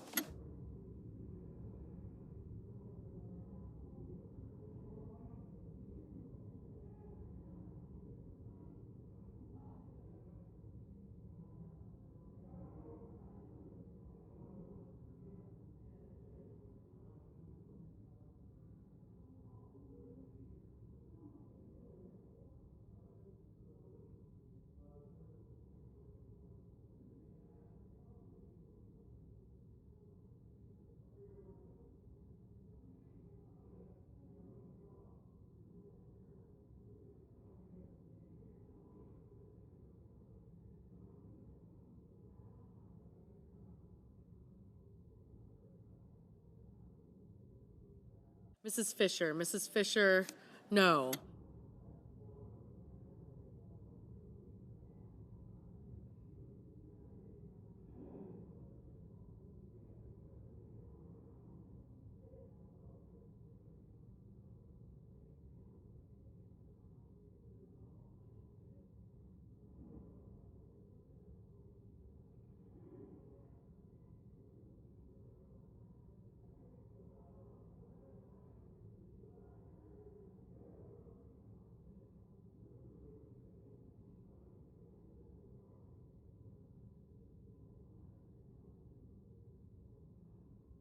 Mr. Crapo, no. Mr. Risch, no.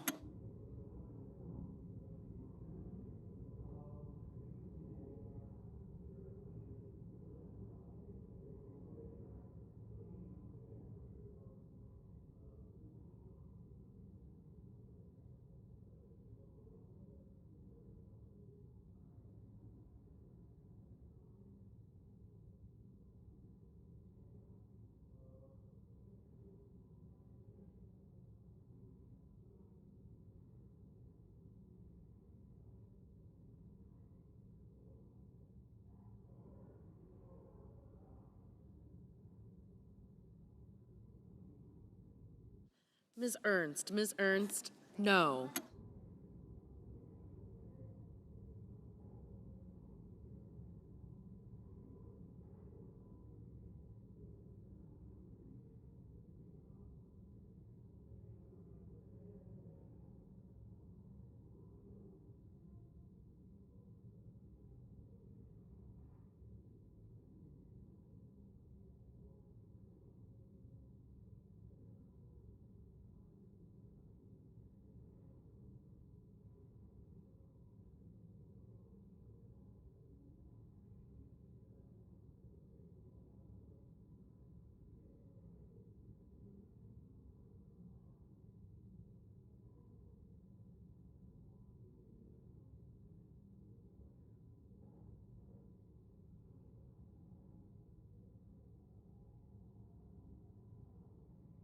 Ms. Duckworth. Ms. Duckworth, aye.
Mr. Langford. Mr. Langford, no.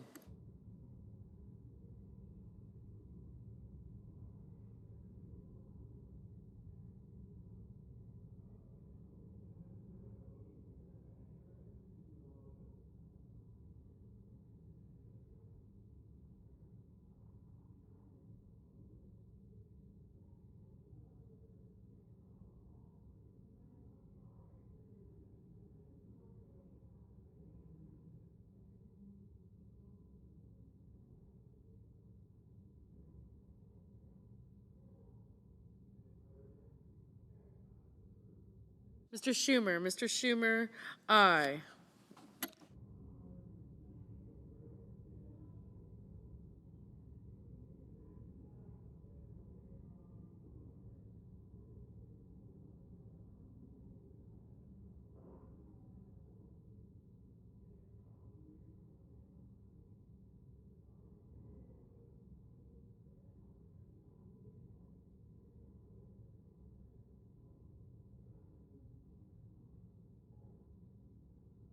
Mr. Braun. Mr. Braun, no.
Mr. Scott. Mr. Scott of South Carolina, no. Mr. Helmy. Mr. Helmy, aye. Mr. Peters. Mr. Peters, aye.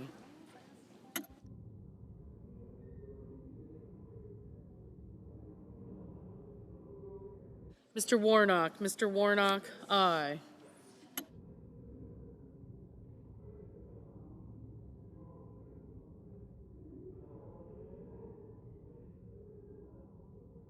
Mr. Ricketts. Mr. Ricketts, no.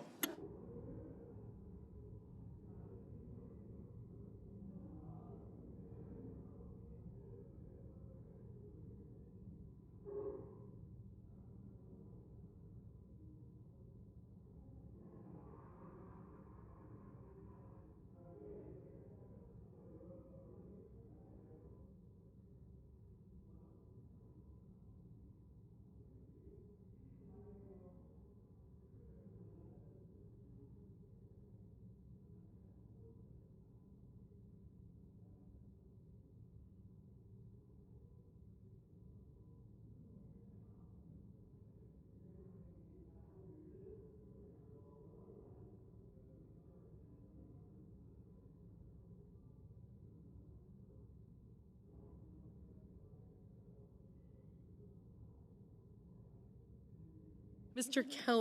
Kelly, aye.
Mr.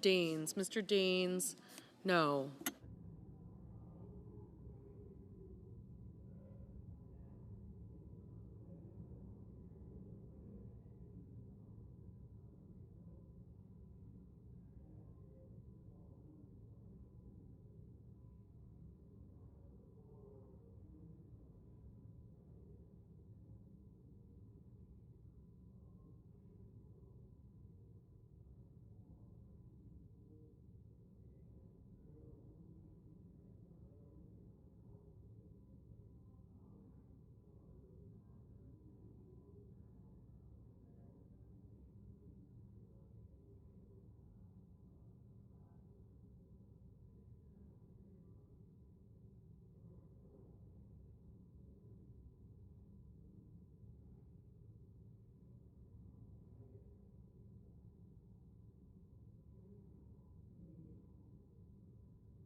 Mr. Fetterman, aye.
Mr. Rounds, no.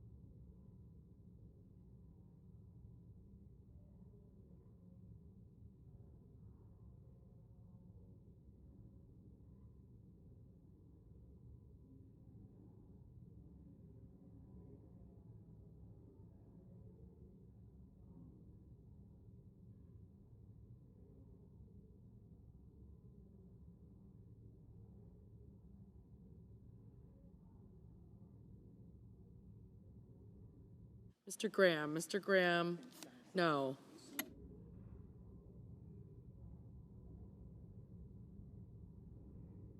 Mr. Tester, Mr. Tester, aye.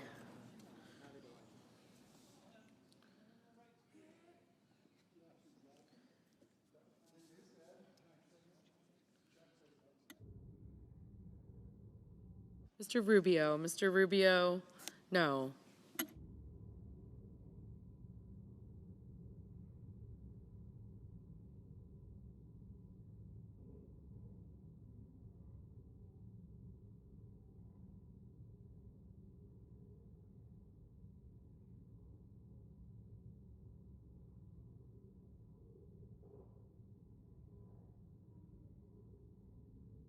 Mr. King, aye.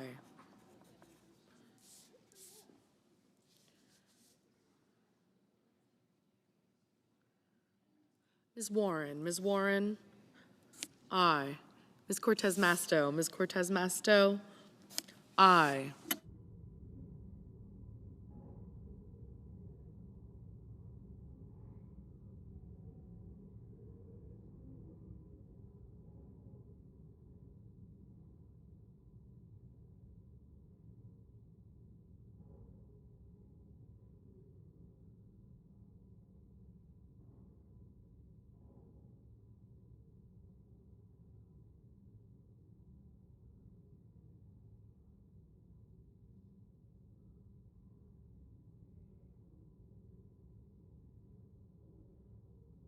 Mr. Tuberville, no.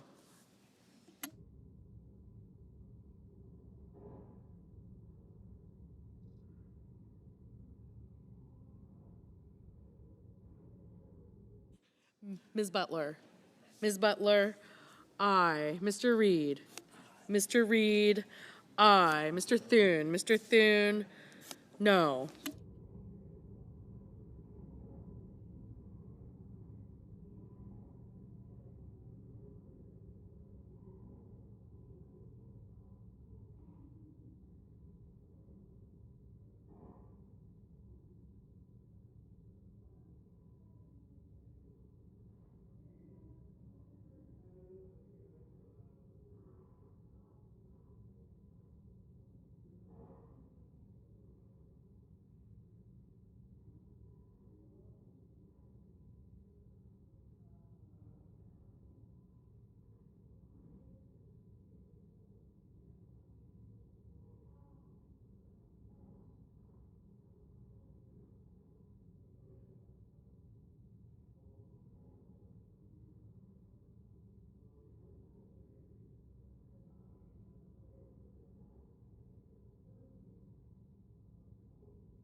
Mr.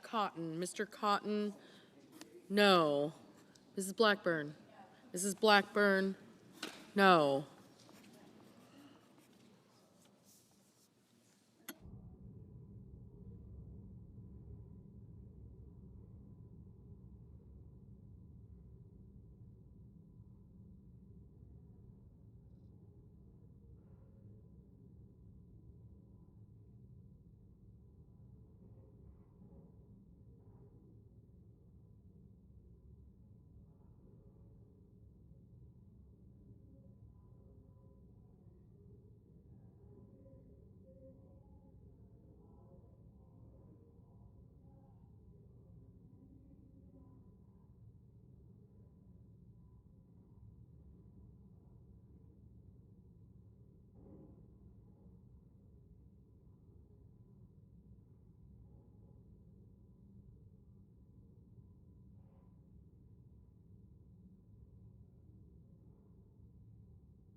Mrs. Britt, no.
Mr. Kramer, no.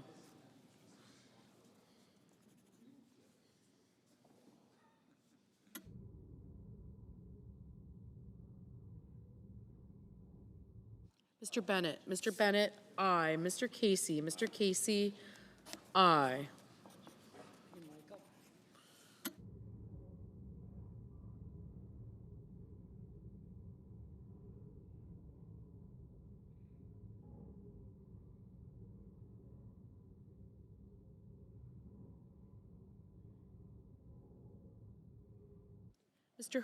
Mr. Hoven, no.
Mr. Warner. Mr. Warner, aye.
Mrs. Gillibrand. Mrs. Gillibrand, aye.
Mr. Booker. Mr. Booker, aye.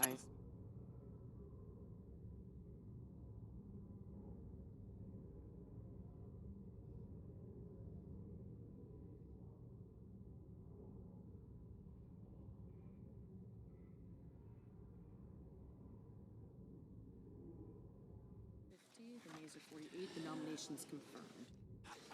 On this vote, the yeas are 50, the nays are 48, and the nomination is confirmed. And under the previous order, the motion to reconsider is considered made and laid upon the table, and the President will be immediately notified of the Senate's action.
Senator from Texas. Mr. President, are we in a quorum call? No. Mr. President, last week I spoke about a few of President Trump's excellent choices to lead his foreign policy agenda. Today I'd like to highlight a few of the impressive individuals he's tapped to lead his agenda for American energy abundance at the Energy Department, the EPA, and Interior. It's no secret that Texas is an energy-producing state. The 30 million people I present have been suffering from high gas prices along with inflation, higher utility bills under these last 4 years. From day one of his presidency, President Biden made clear that he was taking his cues not from people like my constituents who had to pay these higher prices, but from radical activists looking to further their left-wing climate agenda. He started by canceling the Keystone XL pipeline, which would have created jobs and helped keep gas prices affordable. While Texans, along with other Americans, were suffering from historically high inflation, President Biden responded to their pleas by signing into law a so-called Inflation Reduction Act, which I like to point out did nothing to reduce inflation. Well, the Inflation Reduction Act, in fact, added more burdensome regulations and wasteful spending, while President Biden himself admitted that the law has, quote, less to do with inflation, close quote. Adding insult to injury, the EPA put into place a tailpipe rule that creates emission standards so stringent they practically force consumers to choose between an electric vehicle rather than a gas-powered car. Of course, that was part of the goal. No one I know of wants to be told by the government what kind of car they have to buy, but consider as well that Texans are already having trouble keeping up with their bills due to high inflation. Does President Biden really think forcing them to buy an expensive electric vehicle or forcing hardworking people who can't afford an electric vehicle, even with the subsidy, to subsidize wealthier Americans so that they could do so? Makes no sense whatsoever. Finally, by significantly limiting America's LNG exports, liquefied natural gas, many of which leave the country and travel to our allies by way of Texas ports, President Biden gave a gift to Vladimir Putin and forced our European allies to rely more heavily on Russia and Saudi Arabia for their energy needs. It should be no surprise to the Biden administration that Texans voted against a president who prioritized keeping radical climate activists happy at the expense of average Americans. But with President Trump at the helm, I have no doubt that Texans will be able to breathe a sigh of relief when it comes to their energy needs. Chris Wright, who the president has tapped to lead his Department of Energy, will bring a wealth of experience in the oil and gas sector, and he's been an outspoken advocate for economic growth and American entrepreneurship. I also look forward to working with former Congressman Lee Zeldin, who the president has chosen to be the administrator of the Environmental Protection Agency. And then there's the former governor of North Dakota, Doug Burgum, an outstanding choice to lead the Department of the Interior. He'll bring a fresh perspective to Washington from his excellent track record as governor. I look forward to working with each of these cabinet nominees, and I hope they will embrace the all-of-the-above energy strategy that includes all forms of energy, something that Texas has always championed. Texas-based companies are making serious strides in energy innovation. Every day they're finding new ways to make our most prevalent and affordable energy sources cleaner. But to that end, there's a lot of work that needs to be done to reverse the damage caused by the administration, the current administration. First off, the president's pause on LNG exports must be lifted. As many Texans know, LNG is one of the cleanest sources of energy in the planet. If activists are serious about working in good faith to lower CO2 emissions, they should be pushing for more, not less LNG, and that produced here in the United States could be provided to our friends and allies around the world. When our European allies and others can't access American LNG, they have to turn elsewhere to ensure that they can keep the lights on. Alternative countries like Russia, Saudi Arabia don't have nearly the same environmental standards as we have here. The last thing the United States should do is to cause our allies to rely more on Vladimir Putin and Russia for their energy needs, but that's the consequence of President Biden's policies. I spoke yesterday on how China, Iran, Russia, and North Korea are working in concert to undermine American interests around the world in a very dangerous situation. It's not an overstatement to say that President Biden's ban on LNG exports directly advances the interests of this axis of authoritarians. That's dangerous. It's clear that we need to be producing more domestic energy of all kinds to support not only our domestic needs, but our friends and allies around the world. And President Trump has made a great choice to help advance that effort. At the Department of the Interior, I hope that Governor Burgum will get to work quickly to reform and streamline the permitting process for energy activities on federal lands. This is one of the most serious self-inflicted wounds that the United States government has afflicted on itself by restricting access to or streamlining of permitting. Another pressing issue for the incoming administration is that NEPA is in desperate need of reform. These are the environmental review programs. Under the Biden administration's unwieldy handling of this process, costs and timelines have been unpredictable, making it nearly impossible to tap the vast natural resources our nation is so abundantly blessed with. My Republican colleagues and I stand ready to work with all of these nominees to reverse the harmful policies of the current administration, like the tailpipe rule, turbocharge America's energy sector, and pass common sense permitting reform. And I look forward to working with the President Trump's team, and I'm confident that together we can put the full force of the Texas energy sector back on display and once again unleash affordable, reliable, and secure energy right here in America.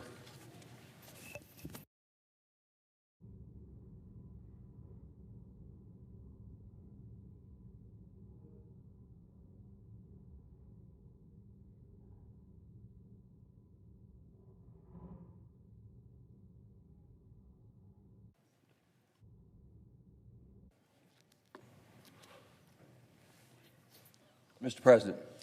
Senator from West Virginia. My friends and colleagues, today I rise with a full heart and an overwhelming sense of gratitude. It's been the honor of my life to represent my great state of West Virginia in this great country of ours. 14 years ago, I walked in this building not knowing what to expect. I had just left the best public service job of my life as the governor of my great state of West Virginia. Everything I knew about the Senate I had heard and listened and learned from Robert C. Byrd. Though I was stepping into his seat, I knew I could never, ever fill his shoes. But I truly believed that I could continue to bring our common sense West Virginia values to Washington and do even more for our great state and our country. I really believe that in my heart. Throughout my life as a public servant, I have seen the power of good people coming together to solve tough problems. Sometimes we thought it was impossible. We did it. Now, as my time here comes to an end, I want you to know that my belief in the potential of this institution and each and every one of you that represent it remains as strong as ever. And I've said this, I believe in you probably more than you believe in yourself at times. You don't come into politics looking for fame or fortune, or at least you shouldn't. You come in because you believe you can make a difference in helping your neighbor, your community, and the country that's given you so very much. I was not elected to take a side. I was not elected to take a side. I was elected to represent all sides. The only side I've ever truly believed in is the American side, which I believe we all belong to. And that's why I entered public service all those years ago. This was not a dream of mine to be a politician or be in public service. And I can say with a clear conscience that I've always tried to serve the people first, putting country before party, principle before politics. Each and every one of us are products of our environment. We are who we are because of who raised us, where we were raised, and how we were raised. It never should leave you. It never has. I was raised in Farmington, a little small coal mining town in West Virginia, where we learned early on that the best way to get ahead was to roll up your sleeves and get to work. Pretty simple. My grandparents were born in Czechoslovakia on my mother's side and Italy on my father's side. And they all came to the country in search of this American dream they heard about. They were thrown into survival mode early on, and they wanted a better life for themselves, but most importantly for the generations to follow.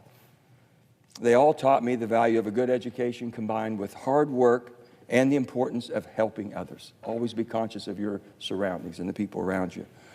From them, I learned a core principle. You have a moral obligation to help those who can't help themselves. Very clear.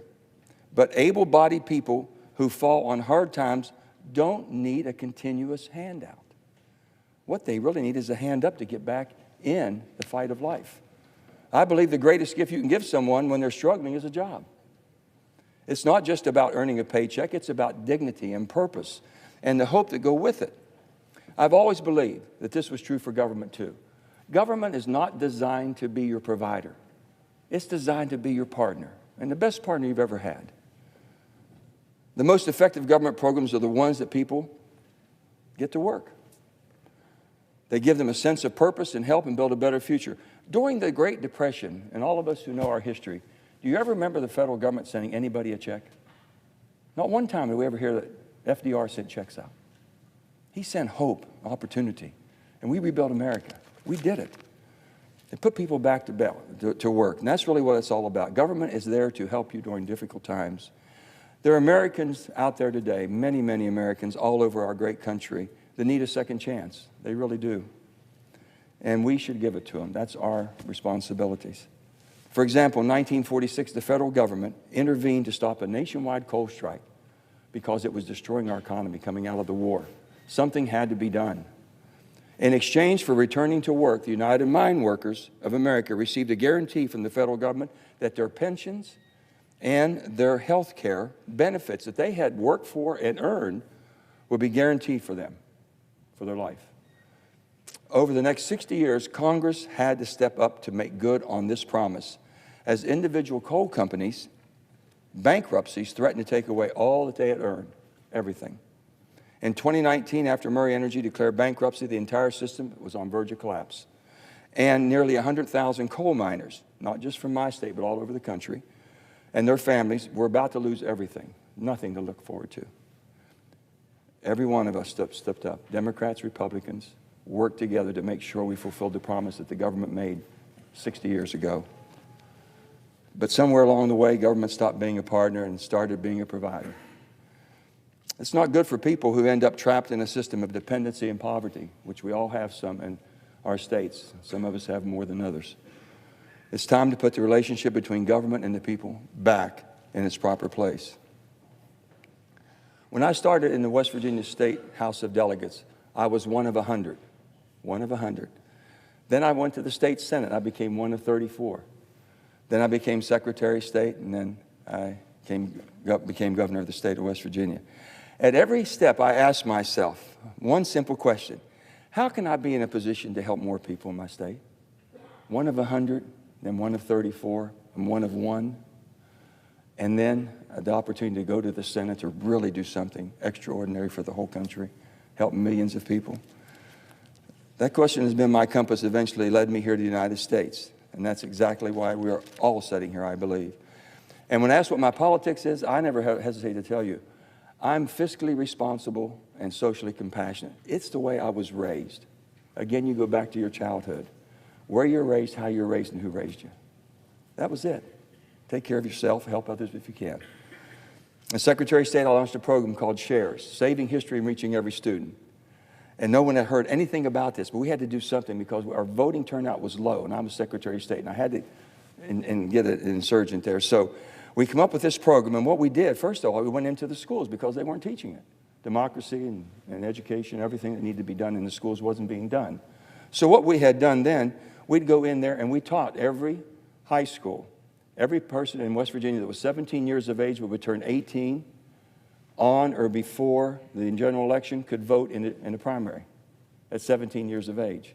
And then we had a contest. Jennings Randolph was the father of this contest. We put his name on it.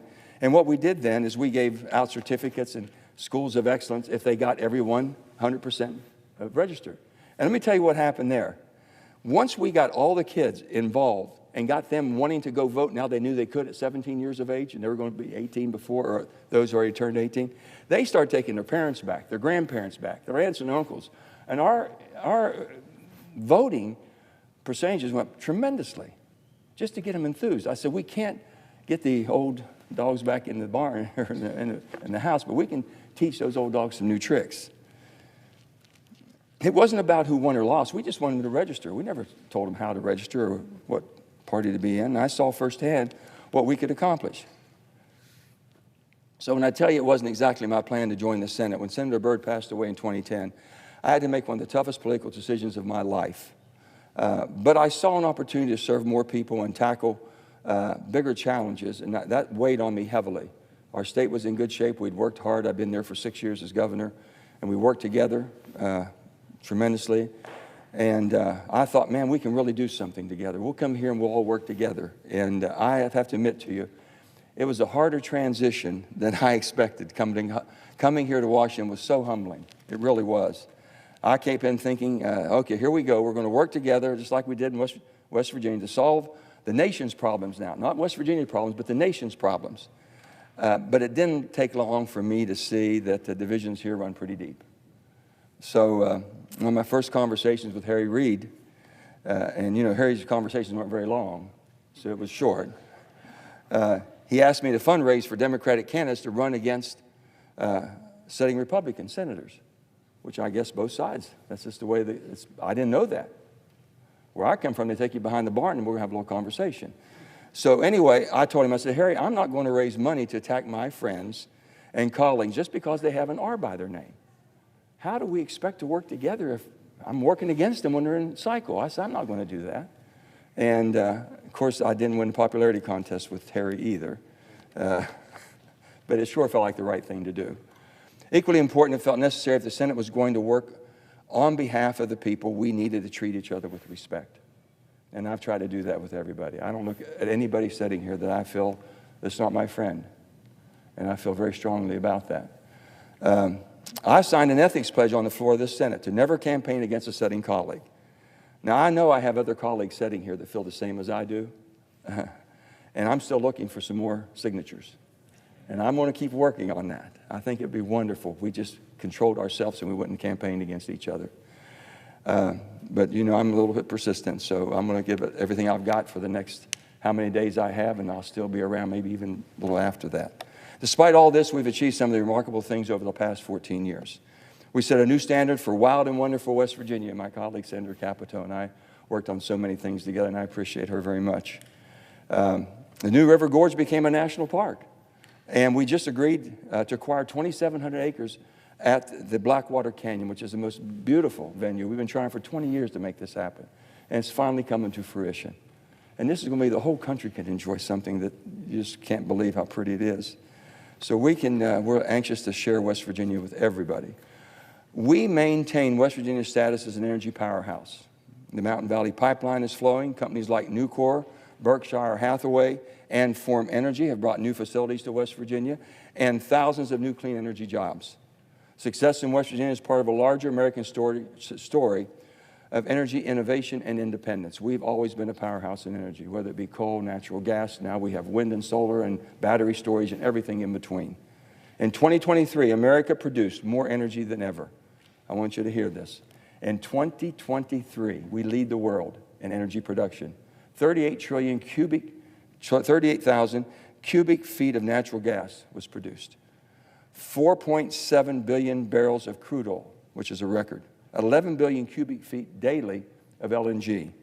238 million megawatt hours of solar, and a record 6.4 gigawatts of new batteries installed on the grid.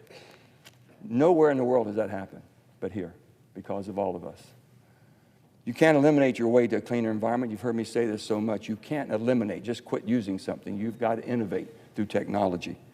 That's why we funded the development of the regional hydrogen hubs and made sure one of them would be in Appalachian region. It needed to be there because that's where the powerhouse is. As I've always said, and this is one time when California and West Virginia agreed on the same thing. They were both in hydrogen hubs, and it worked out well. As I've always said, a pothole doesn't care if you're a Republican or a Democrat. It's going to bust your tire. And we needed to do something about infrastructure. We really did. By focusing on investing in roads and bridges and airports, pipelines and broadband, and the bipartisan infrastructure law, which we all should be extremely proud of, we not only created jobs, but we strengthened the very economic foundation of this nation. We had deferred maintenance for over 30 years and done nothing about it. But we got to do the job that needed to be done, and we did it together. In West Virginia, we secured over $1.2 billion in broadband to make every resident have access to internet by the end of this decade. And we have some tough terrain to work in, and they're going to get it, thanks to so many of you all sitting right there. We also secured funding to finish Corridor H. It's only been on the books since 1964. We think we're going to get it done. We've been working a long time at this. With the CHIPS and Science Act, the United States is bringing semiconductor supply chains back home. We're creating good-paying jobs, supporting American innovation, manufacturing, and advancing our national security. West Virginia, like so many states, is one of the most patriotic states in the nation. We're home to many veterans and service members today. To honor our veterans, like each one of you, we fought to expand veterans' access to health care and prevented the closure of VA facilities in West Virginia. Every day we worked to improve the lives of West Virginians. Together we protected health insurance for people with pre-existing conditions. We brought down health care costs, including $35 for insulin, and for seniors, and established a multifaceted strategy to combat opiate epidemic. That is one thing that we have to conquer and that we have to cure. It's just unbelievable what it's done to our country and each one of your states. And lastly, since day one in the United States Senate, I have worked to protect, and I want to repeat this, I have worked, and I believe with every bone in my body and every fiber in me and every ounce of blood that I have, to preserve the bipartisan foundation of this Senate. And that's the 60-vote threshold of the filibuster. I believe with that, with everything in me. I do. Each of these victories required senators to come together from both sides to find solutions. These were bills that just made common sense. And when each side could take a little step to find common ground, powerful things happen. But with the successes, I've seen more than my share of missed opportunities. Legislation that was overwhelmingly supported by the American public, bills that would have significantly improved the lives of millions of Americans, immigration reform, background checks for guns, balancing the budget. Too many opportunities to fix what's broken in America that has slipped right through our fingers. Not because of any disagreements we might have had or substantive disagreements. These opportunities were missed because of the politics that got in the way of doing our job. It stopped us from doing it. I'm not saying that dealing with politics is easy. It's not, and it's messy at times. I've had my share of tough votes. And at times I felt like the whole Senate was united in being upset with me. So maybe we were able to bring you together. I don't know. I tried. Anytime I was confronted with a tough decision, I know you've heard me say this, I relied on where I came from, how I was raised, and who raised me. And I would just tell them, I can't explain this back home. It doesn't make sense. I can't vote for it. I'm just sorry. Please don't be upset. It's who I am. And you all have been tolerant at times. If it didn't make sense, as I said, I couldn't vote it. The stark reality is that we face some serious challenges today. In one of my first hearings in the Armed Services Committee, I asked former Admiral Mike Mullen, the chairman of the Joint Chiefs of Staff, I said, what's the greatest threat facing our country? Now, I'd been a governor, and I'd not been in armed services. I just got there, and I think I see my senators shaking their head. They were there with me. We asked that question. I was chomping at the bits. What's he going to tell me? He never hesitated, never missed a minute. He said, our national debt, which is more threatening than any other country's military might, will take us down first. The national debt will take us down, as it is most developed nations in the world. And that went through me like, I don't know, like just wildfire. So let me just tell you, today our national debt's $36 trillion. And I know there's senators here that feel the same as I do. That breaks down to $104,000 for every man, woman, and child in America. This is not sustainable. Not sustainable. This is something you all have to cure. And I know you will. It's terrifying to think by the end of this fiscal year, the U.S. will spend more on paying debt, interest on our debt, than we will to defend our country or help Americans everywhere. More on the debt than anything else. Our current immigration system is broken. Our southern border is a disaster. It's plain and simple. We must secure our border and support legal immigration. You can't do one without the other. You've got to be able to move forward. American leadership means standing with our allies and standing up against authoritarianism. We must continue to support both Israel and Ukraine as they fight to protect democratic values. We have 4 countries of major concern we talk about, and I think we're all in agreement.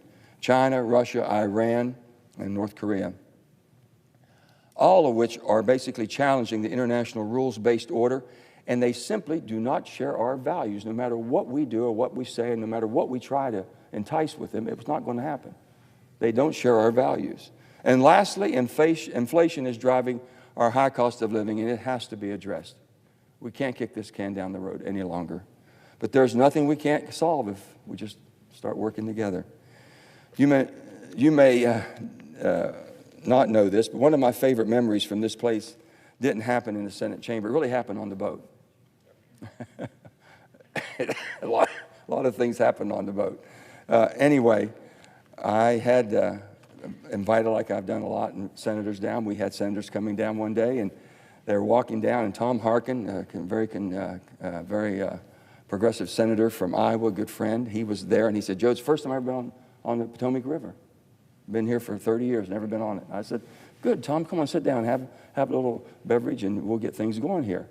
And about that time, he saw Ted Cruz walking down the ramp to get on the boat. He said, Joe, I don't think I can do this. I said, what? He said, I just don't think we can be on the same boat together. I said, come on, Tom, give it a shot. Ted got on the boat, Tom, and before you knew it, they started talking. I don't know what they were talking about. Probably wasn't politics. But by the end of that day, the next day, they started working on some amendments together and doing legislation. And that's just the power of sitting down and listening and getting to know each other. And we don't do that much here. It's hard for us to get together. We know that. We need more of that in Washington. I hope you all make an effort to visit with each other, spend a little bit of time. I'm not going anywhere, gang. The boat's still going to be there. It's up. You all call me whenever you want to come down. We're going to get together, whatever you want. Many of our differences today are pale in comparison to the disagreements between the Founding Fathers in 1789. But they understood what was at stake, and they were willing to put their differences aside to build something extraordinary. We need to recapture that spirit today. To my colleagues, I'll leave you with this challenge. Every day ask yourself, what have I done for my country today? What have I done? Not for your party, not for your donors, but for your country. After all, that's why we're here. That's the purpose of us being here. We've got to stop demonizing each other. We've got to argue over ideas. That's fine, but not personalities. You can argue over ideas, but not personalities. We're all elected, and we all should be respected for that. George Washington warned us about the dangers of the political parties dividing our country over 200 years ago, and we're living in the world he feared today. The easiest vote to take here is no. We all know that. You can retire pretty handsomely here if you just vote no on everything, because you know why? There's never going to be a perfect bill. You can always find something wrong. You don't have to explain no. You don't. Because half the country is mad at everything anyway. So you can get by with a no vote, but if you want to get something done, that's not the purpose of being here. Find another job. This is the vote where you got to take tough votes and let's get things done. The political process has taught us Americans want to be for something. They want to be for something. Something that captures the hearts and captures the minds of people, that give them something to live for. It's not enough to just run against something or someone. Be for something. As I look around the chamber and I think back on the good times and bad times, I want you to know I still believe in this system. I really do. I believe in the purpose of what we have and basically the challenges we have before us. I believe in an institution of democracy and the need to cherish it. We have created something pretty special here in America, and no one ever thought it could be done, especially for 240 years. And we still can do great things. We can have a military that instills peace through strength while also having compassion. We can have financial stability and prosperity while still helping Americans and people around the world in need. We can do all that. You hear people talk about the American dream like it's some kind of a myth, like it's gone. We don't have it anymore. But I want to tell you this. I'm standing here, as many of you are here, because of that American dream. You don't hear people chasing the China dream or the Russian dream. I've never heard anyone say, well, what do you think about that China dream or that Russian dream? That's because the American dream is unique. There's nothing like it. Think about it. Look around. There's nothing like what we've got. It's about freedom and opportunity and the belief that if you work hard, you play by the rules, you can build a good life, and it's only the dream that allows you to control your own destiny. The only dream that you can control. Thomas Jefferson once said, I like the dreams of the future better than the history of the past. Think about that. I like the dreams of the future better than the history of the past. I believe in our future. I believe in the American people. And I believe that when we come together, great things are going to happen. We're better because we put around us all these wonderful people, these staff, as I look around. None of us could do it without them. I don't need to tell any of you how we feel about our staff. I have staff that's currently with me, and I have staff that have moved on, and I can only say thank you. I love you. And with that, they're the backbones. They do all the hard work, and they know that. And I try to say thank you as much as I can. I'm not good at it as much as I should be, but I think they know in my heart how I feel about each and every one of them. I hope so. I'm also here with the most important assets in my life is my wife, Gail, up there, and my family. I have my children, I have my grandchildren, I have my brothers and sisters, I have my brother-in-laws and sister-in-laws. I have everybody here. I just appreciate and love you all so much. And really, without our family and the support of our family, we couldn't do it. They put up with so much. I always wonder why my Uncle Jimmy, Uncle Jimmy was really a character, why he was so missing at so many of the functions we had at holidays. He was always out politicking somewhere. They had to have him here or there. And I says, my goodness, we're more important than that. And then I found myself 35 years old getting into the same thing. I condemned him for not being around. It's a calling. It really is. So to my wife and to all of you, I want to say thank you. Love you, honey, and love all of you all. And I love all my staff and all of you all. I know you're going to do great things. And any of you all are looking for good staff, there's some good people sitting around here that you're going to maybe want to talk to. So as I told you, the boat's still going to be docked here. Anytime you want to have a gathering, please call. I'll be there. We'll put it on for you. We'll have a good time. We'll have the dancing and the music and all the... And Chuck said some nice comments on the floor today, but he left out one thing. Every time we've been on the boat, one thing we've done at the end of it, remember? From Lee Greenwood, proud to be an American, we all hug each other in a circle. That's what it's all about. That's more what the country needs right now. It needs more of us together, listening to each other, respecting each other, working together. So, I would like to say this. God has blessed me and blessed you with the opportunity to do something for a lot of people. They're counting on us. And I think the challenges before you are going to be more daunting than ever before. But again, I've said I believe in you more than you believe in yourself. I know you're up to the challenge. I know you'll do the job. I really do. I believe in that. I'm going to be rooting, screaming and hollering for my team. And this is my team. All the D's and the R's and the I's, and here is my team.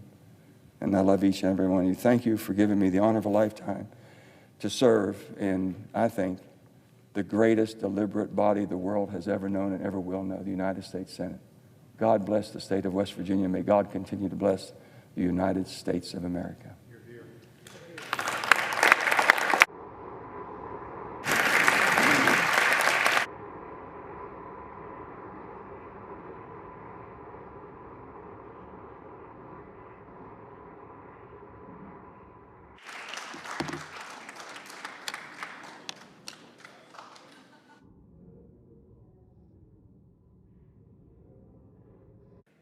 Senator from West Virginia.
I'm going to be.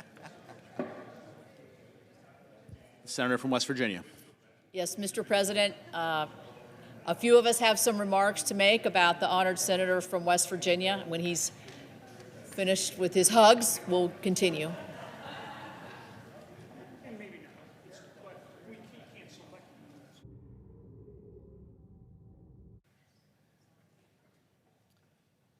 All right, Mr. President, and I want to say to my friend Joe Manchin, wonderful speech. Really had a lot of meaning for me as someone who knows you very well, but also to all of us. You've touched everybody's life in this room and many people beyond. So I just want to say a few words about my colleague and my friend and my fellow senator from West Virginia, Senator Joe Manchin. In just a few short weeks, Senator Manchin, but we all call him Joe, will be retiring from the Senate. But it's safe to say, and he's already guaranteed us, that it will not be the last time that we hear from him. Before he leaves us, I'd just like to take a moment to highlight my perspective of his impressive and successful career for the country, but particularly for our state of West Virginia. I'd also like to acknowledge Joe's better half, Gail, up there, and his wonderful family. Gail has endured all the hard work that comes with public service in her own right, and I would like to personally thank her and both of them as a great couple, but also a wonderful and beautiful family that you have, and I'm so happy that they're here today. It seems like just like yesterday that Joe was knocking on my door at 1010 Wilkie Drive in Charleston, West Virginia.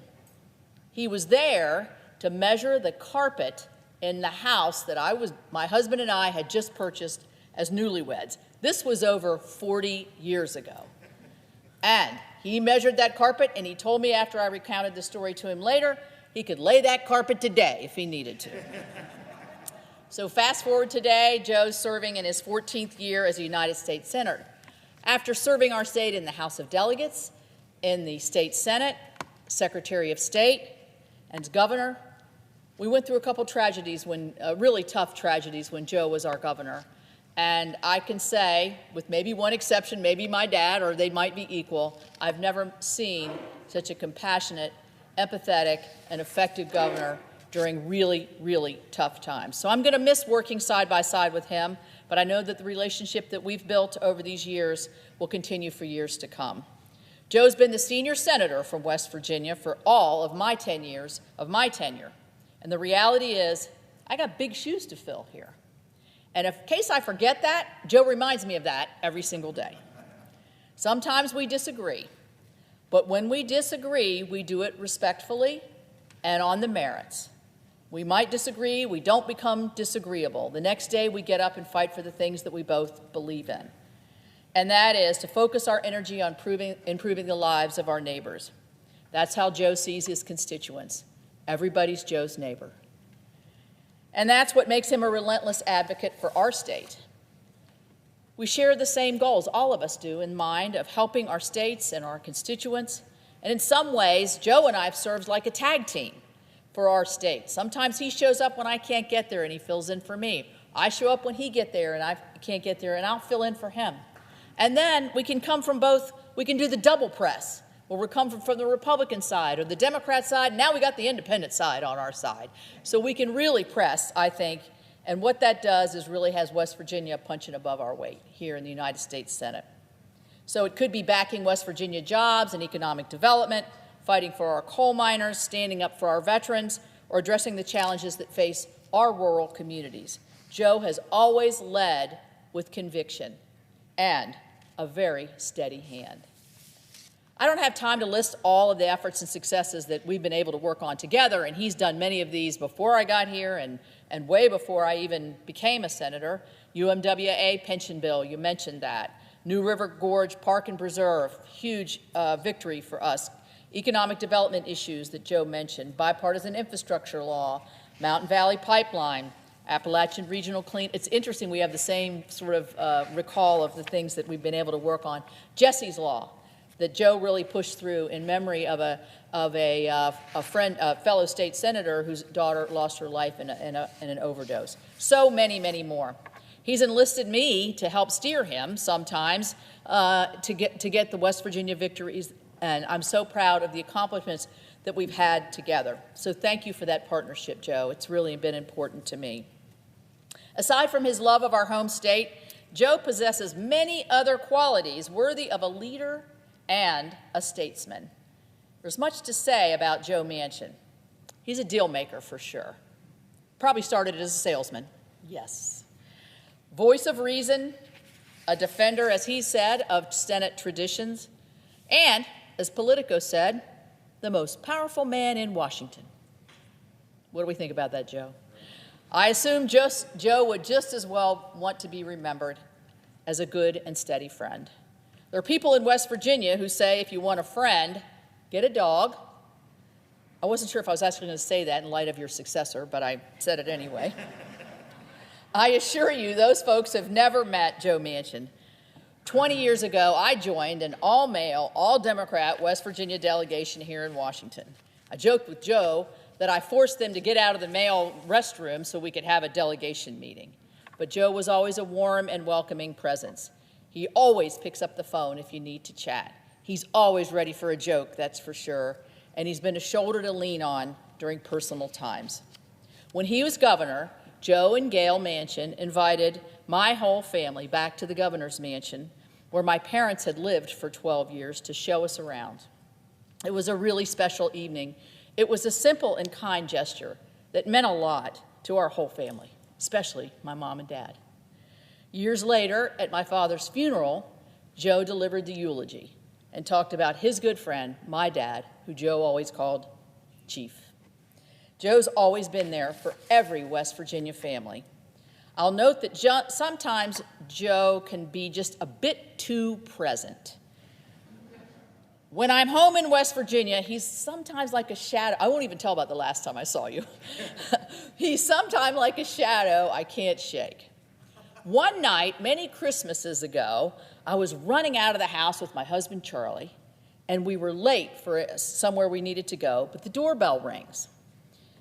I open the door, it's a group of Christmas carolers, and lo and behold, there is Joe Manchin singing Christmas carols. I don't know, they must have needed a baritone. I don't know what happened. But he's always there, even when you don't know when you really need him. And my colleagues can testify, he has more energy than anybody I've ever met. He's everywhere. He's always traveling. He's always got that leg going, too. I've noticed that.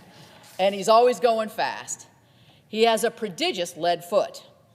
One I've personally experienced myself riding in motorcycles and in cars with him while traversing the country roads of West Virginia.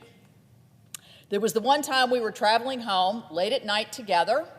We had just going into Beckley, and I turned to Joe and I said, have you ever been stopped for speeding? He said, more times than you'd want to know. And the reason I asked, because I saw the light in the rearview mirror. Here he comes. The guy leans in, takes one look at, the trooper leans in, takes one look at Joe and says, hey, Governor. And then Joe leans over to me and says, well, look who I've got over here. And the trooper says, just be careful going on up the turnpike, but before I leave, can I take a selfie with the two of you? We haven't seen that. I happen to believe every man or woman lucky enough to be elected to the Senate embodies the unique qualities of his or her state. And that is Joe in a nutshell. An honest, caring, hardworking individual with a bit of West Virginia appetite for exciting and dangerous. That's because Joe's roots run deep in West Virginia. He's West Virginian through and through. Never does his gaze wander from what he sees as his moral obligation to improve the lives of West Virginians. Joe's love of the Mountain State is the engine that powered his pursuit of public office, and I'm sure it will continue to power his efforts once he leaves. Joe may be leaving us, but I suspect his presence will continue to be felt in the many lasting relationships he has created over the years of his public service. I'm even more certain that Joe will always be available for that phone call. So congratulations again, Joe. It's been a privilege to serve with you, and thank you for everything you've done for our state and our nation. We're very appreciative.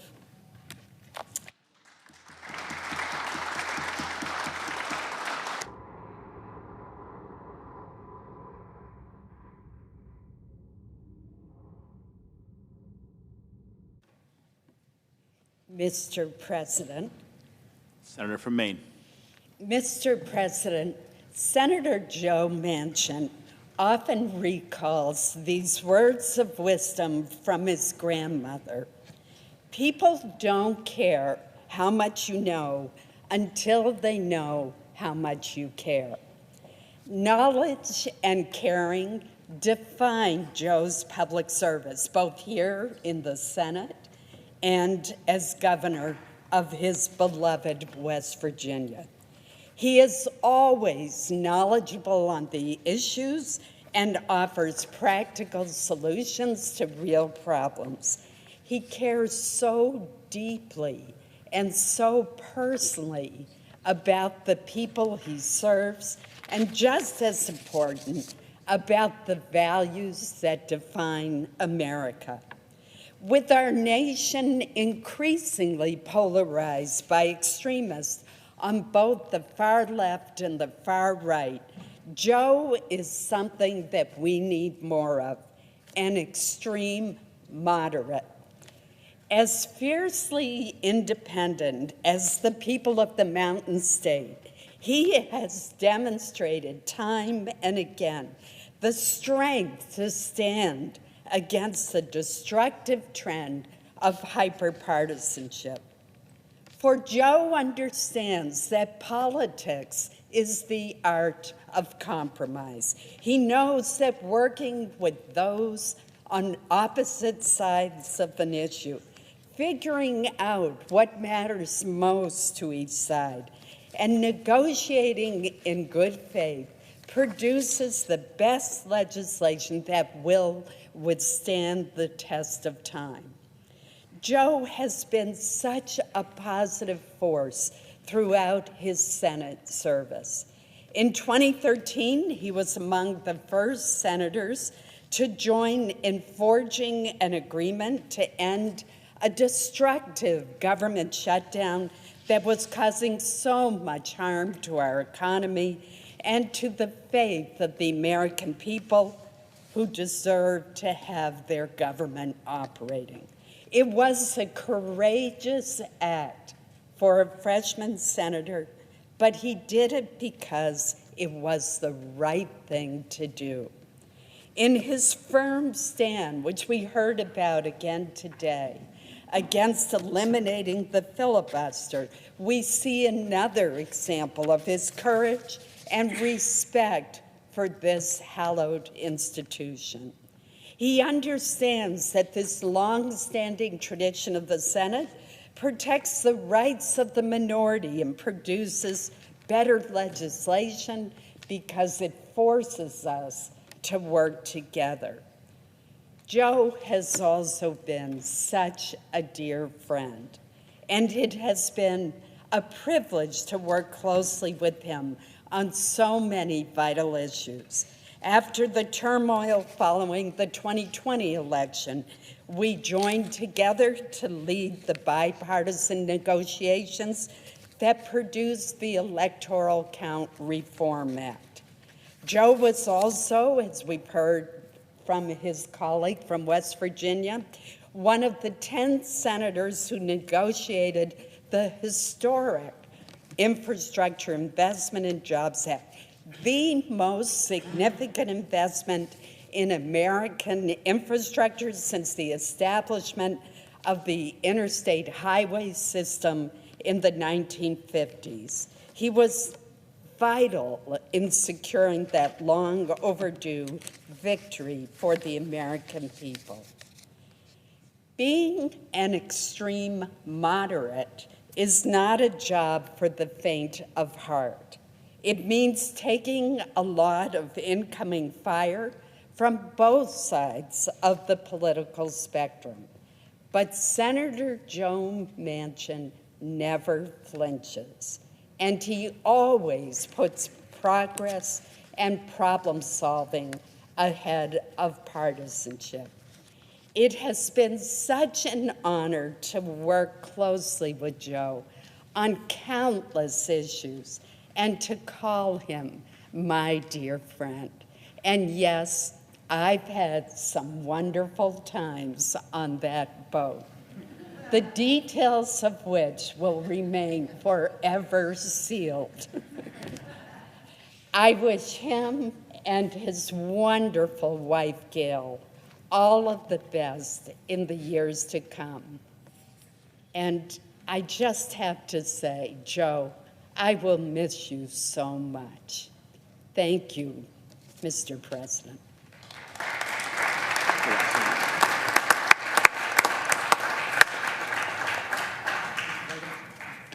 I asked you first. Mr. President. From Wyoming. Mr. President, I join my colleagues in rising to congratulate Senator Manchin on his highly successful and impactful career representing his home state of West Virginia in the United States Senate. We know he served for 14 years, and Mr. President, over the last 4 years, he and I served together, and he served with great distinction as the chairman of the Energy and Natural Resources Committee. I had the honor during those years to work side by side with him as the ranking member of that committee. And I would just like to say that Senator Manchin has been a terrific partner to work with. On issue after issue, Joe Manchin has demonstrated a resolute commitment to bipartisanship. During his Senate career, he has honored the most defining and sacred traditions of this very body. Under his leadership, we have enacted important legislation, bipartisan in nature, that will make America and our allies stronger in not just the years, but the decades to come. Working together, we enacted the Nuclear Fuel Safety Act, legislation to rebuild America's nuclear fuel supply chain. We renewed the compacts for free association to ensure that America does not cede ground to China in the Indo-Pacific. And we enacted a ban on the imports of Russian uranium to choke off the funds that Putin has used for his war machine. And in July, this very July, under his leadership, we did what very few people thought was possible. We actually advanced permitting reform legislation with broad bipartisan support, passing the committee 15-4. None of this would have happened without Joe Manchin's patience, his persistence, and his perseverance. So I want to express my personal gratitude to Joe Manchin and to his entire family. I want to thank him for working with Republicans. I want to thank him for his steadfast support of the filibuster. And I want to thank him for putting the American people and this United States Senate ahead of any personal or party interests. I know I speak for many, and it was an astounding number of people and senators on the Senate floor for his farewell address. When I say we are indebted to him, and we're going to miss him. He did important work in this body. He passed impactful legislation, and he leaves us with important lessons for the future. We'll miss you. We miss you. We will wish you the very, very best. Thank you, Mr. Chairman. Mr. President. Senator from Virginia. Mr. President, I want to make sure we give a little bit of the Democratic response.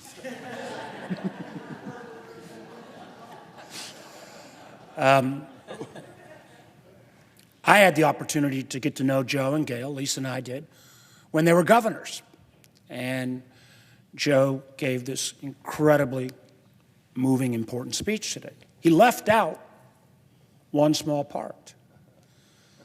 Because when he was making the decision to leave what Gail, as you know, he's described many times as the best job ever, he called me. And I said, Joe, come here and we can do a whole lot of things. And I say to my Republican colleagues, he was that independent streak from his first caucus meeting. We had our caucus lunch. You know, he did not adhere to the freshmen should be seen but not speak. So he got up early on in the lunch and was already complaining about the job. He sat down and swear to goodness, Gail, we've talked about this.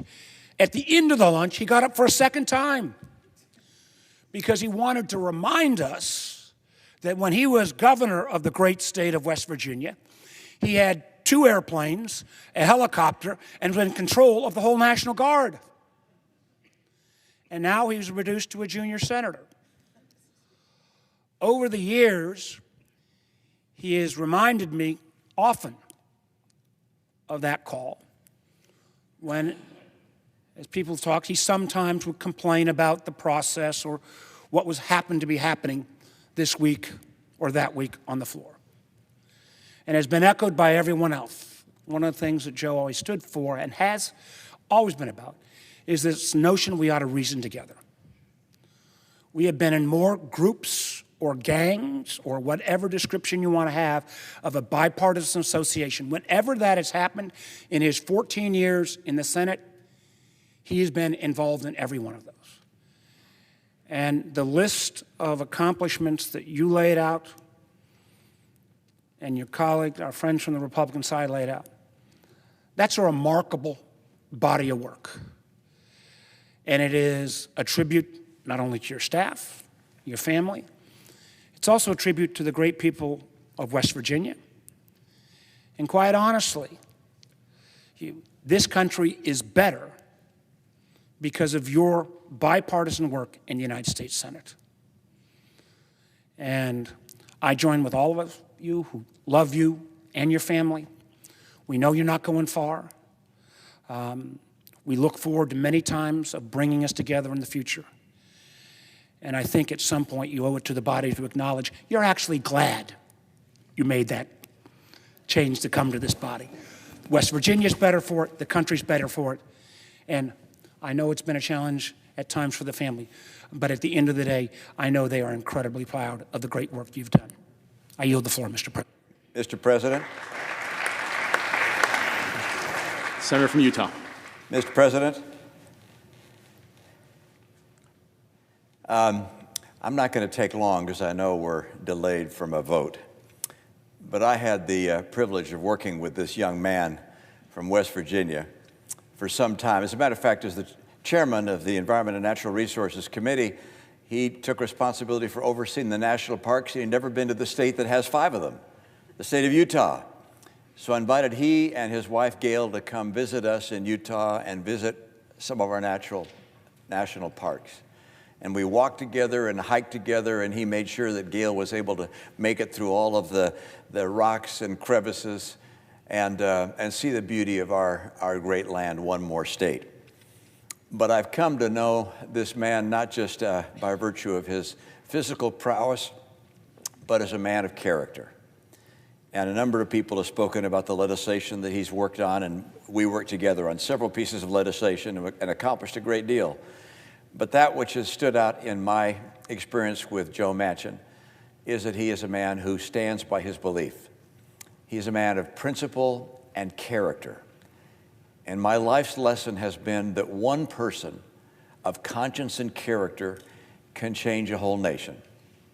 And Joe has had that kind of influence on the people of his state and the people around him, the people in this body, and the people even in our nation. And so I salute, along with my colleagues, the great senator from the state of West Virginia, Joe Manchin. Thank you, my friend.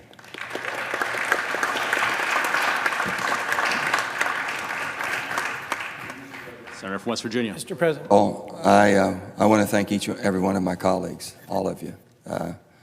It's been an honor of a lifetime.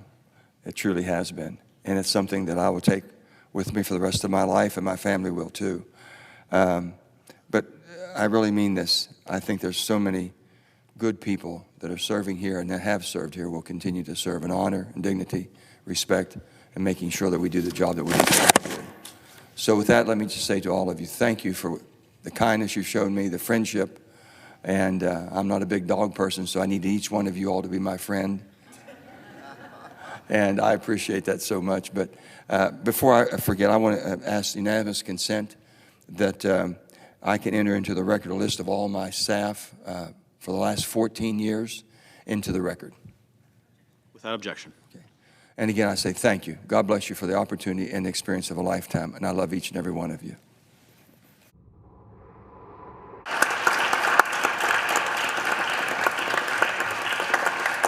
from Maryland.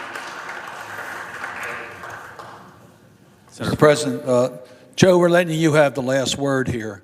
On behalf of the Majority Leader, I ask the Chair to execute the order of November 20th with respect to the Wellheimer nomination. The clerk will report the nomination. Nomination, the judiciary, Gail A. Weilenheimer of Pennsylvania to be United States District Judge for the Eastern District of Pennsylvania. The question is on the nomination. Is there a sufficient second? There appears to be. The clerk will call the roll. Ms. Baldwin.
Mr. Barrasso, Mr. Bennett, Mrs. Blackburn, Mr. Blumenthal, Mr. Booker, Mr. Bozeman, Mr. Braun.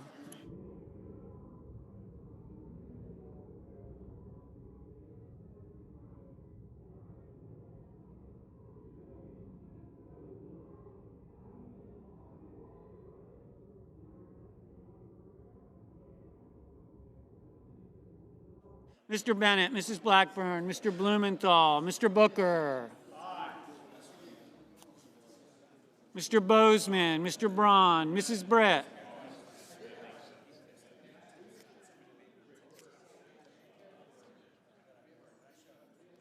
Mr. Brown, Mr. Budd, Ms. Butler, Ms. Cantwell, Mrs. Capito, Mr. Cardin, Mr. Carper.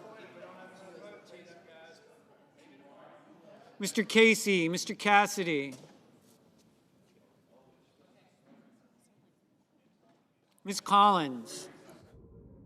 Mr. Coons, Mr. Cornyn, Ms. Cortez Masto, Mr. Cotton, Mr. Kramer, Mr. Crapo, Mr. Cruz, Mr. Daines, Ms. Duckworth, Mr. Durbin, Ms. Ernst, Mr. Fetterman, Mrs. Fisher, Mrs. Gillibrand, Mr. Graham, Mr. Grassley, Mr. Haggerty, Ms. Hassan, Mr. Hawley, Mr. Heinrich,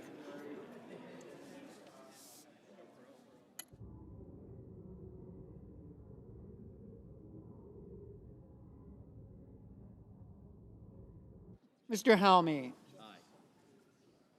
Mr. Hickenlooper. Mr. Rono. Mr. Hoven. Mrs. Hyde-Smith. Mr. Johnson. Mr. Kane. Mr. Kelly. Mr. Kennedy. Mr. King. Ms. Klobuchar. Mr. Langford, Mr. Lee, Mr. Lujan, Ms. Lummis, Mr. Manchin, Mr. Markey, Mr. Marshall, Mr. McConnell, Mr. Merkley, Mr. Moran, Mr. Mullen, Ms. Murkowski, Mr. Murphy, Mrs. Murray, Mr. Ossoff, Mr. Padilla, Mr. Paul, Mr. Peters, Mr. Reed, Mr. Ricketts, Mr. Risch, Mr. Romney, Ms. Rosen, Mr. Rounds, Mr. Rubio, Mr. Sanders, Mr. Schatz, Mr. Schmidt, Mr. Schumer, Mr. Scott of Florida, Mr. Scott of South Carolina, Mrs. Shaheen, Ms. Sinema, Ms. Smith, Ms. Stabenow, Mr. Sullivan, Mr. Tester, Mr. Thune, Mr. Tillis, Mr. Tuberville, Mr. Van Hollen, Mr. Vance, Mr. Warner, Mr. Warnock, Ms. Warren, Mr. Welch, Mr. Whitehouse, Mr. Wicker, Mr. Wyden, Mr. Young.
Senators voting in the affirmative: Baldwin, Booker, Butler, Cantwell, Cardin, Carper, Casey, Coons, Cortez Masto, Gillibrand, Hassan, Heinrich, Helmy, Kane, Kelly, King, Klobuchar, Manchin, Merkley, Murphy, Murray, Ossoff, Padilla, Peters, Reed, Rosen, Schatz, Smith, Stabenow, Tester, Warner, Welch, Wyden.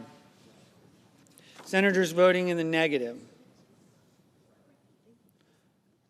Barrasso, Blackburn, Braun, Britt, Capito, Collins, Cotton, Kramer, Crapo, Hoeven, Johnson, Marshall, Romney, Schmidt, Tillis, Young.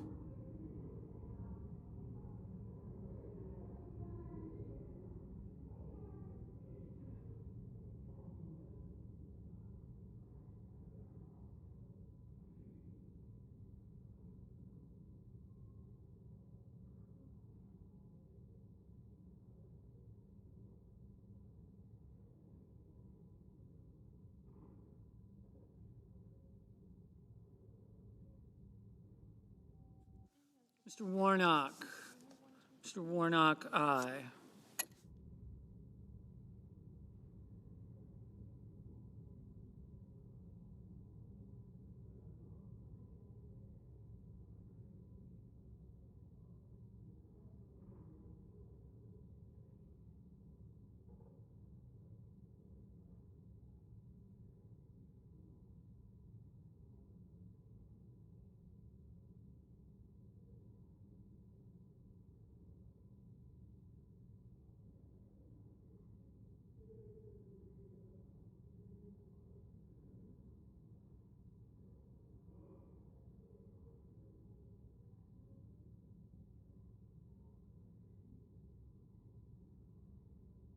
Mr. Whitehouse, aye.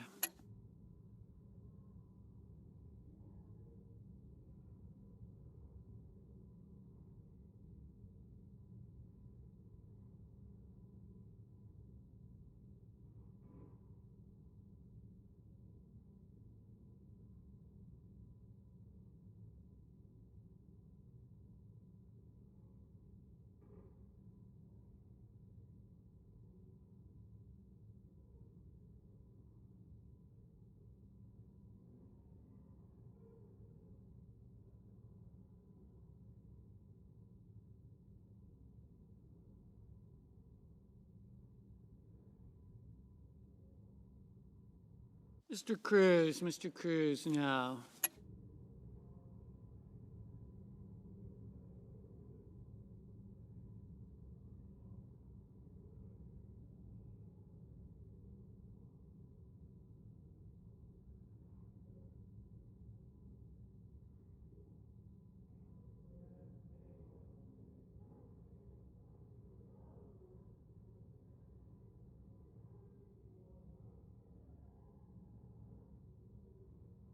Mr. Rono, aye. Mr. Cassidy, no.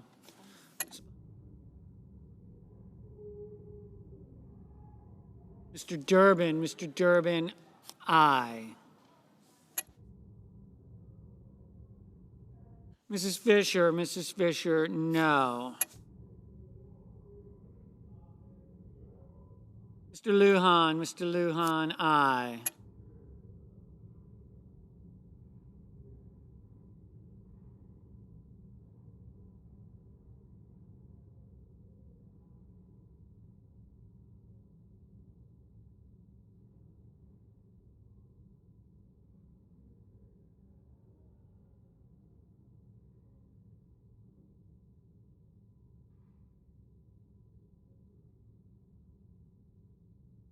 Mr. McConnell, no. Mr. Scott of South Carolina, no.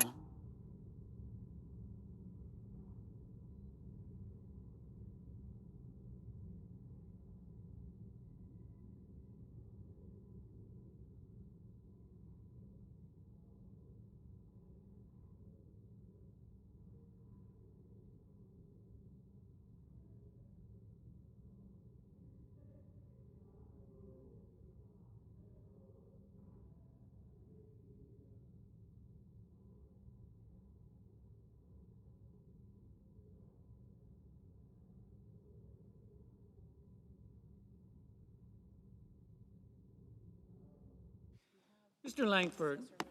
Langford, no.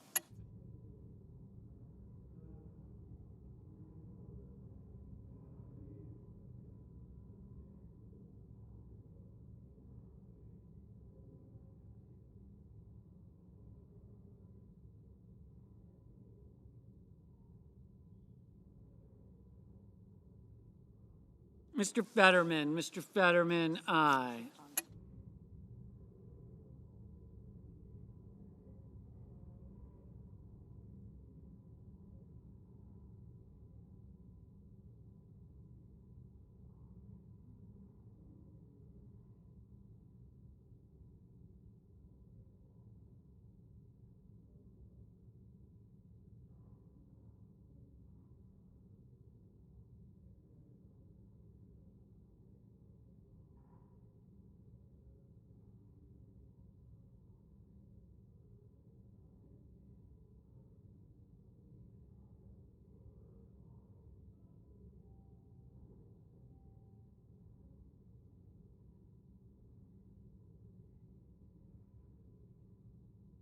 Mr. Blumenthal,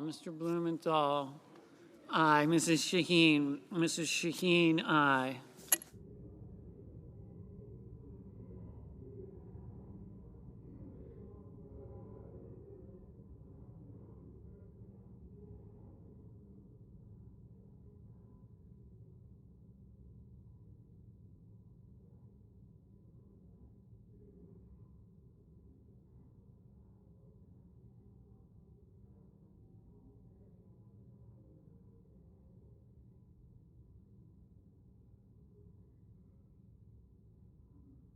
Mr. Van Hollen, aye.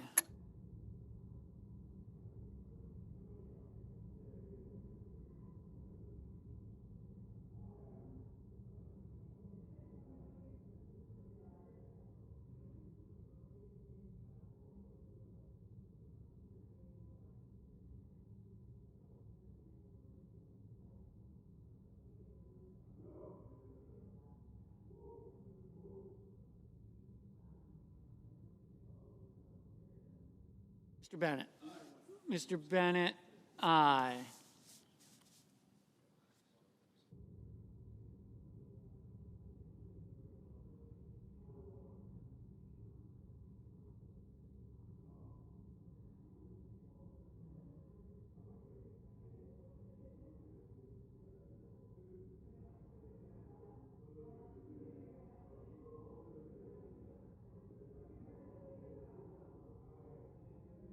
Mr. Wicker, no.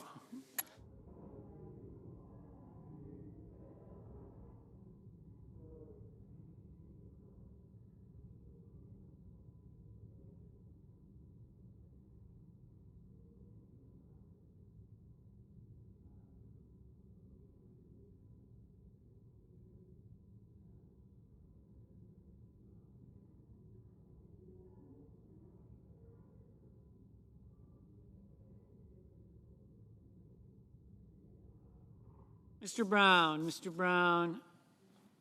aye.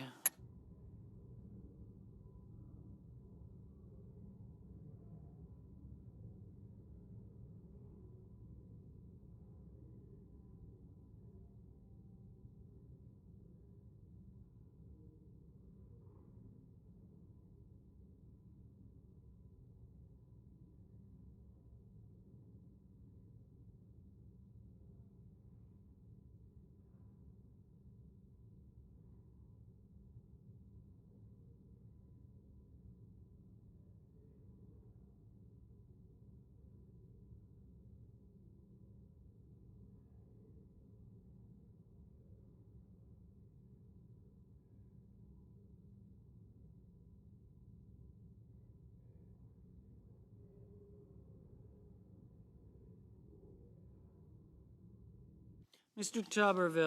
Tuberville, no. Mr. Risch, no.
Mr. Cornyn, no.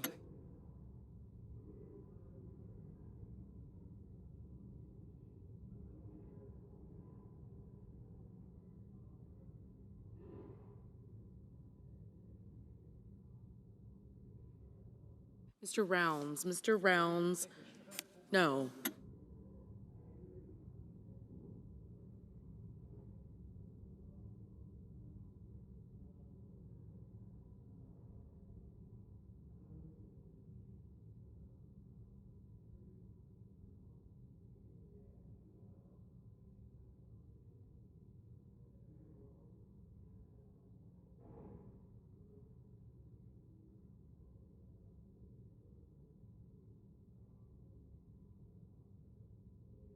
Mr. Rubio, no.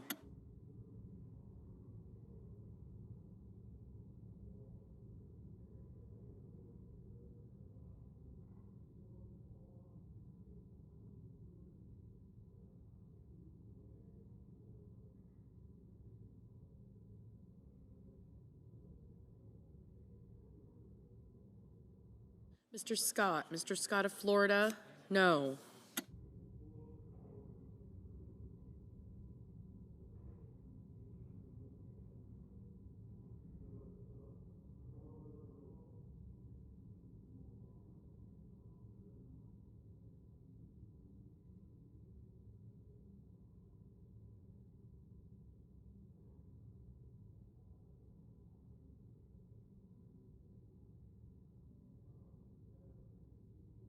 Mr. Paul, no.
Mr. Budd. Mr. Budd, no.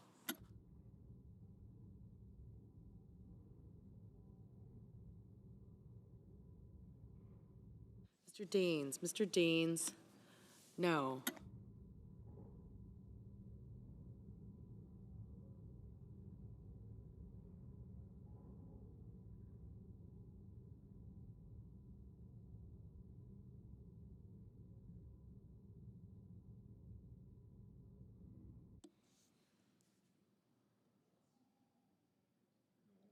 Mr. Grassley. Mr. Grassley, no.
Mr. Moran. Mr. Moran, no.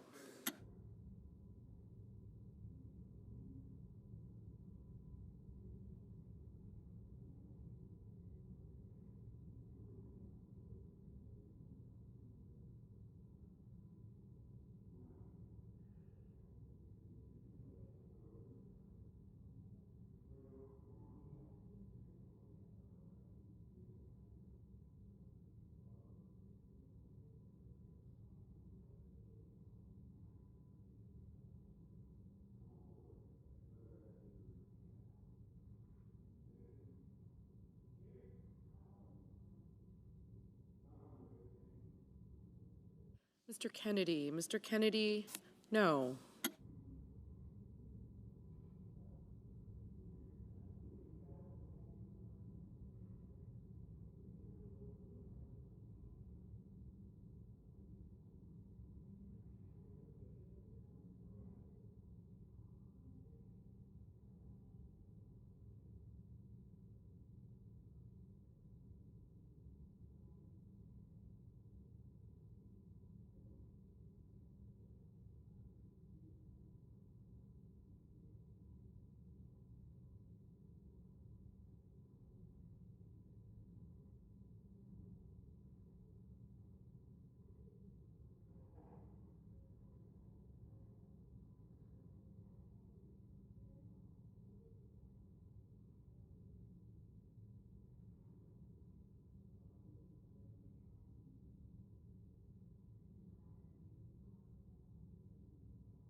Mr. Sanders. Mr. Sanders, aye.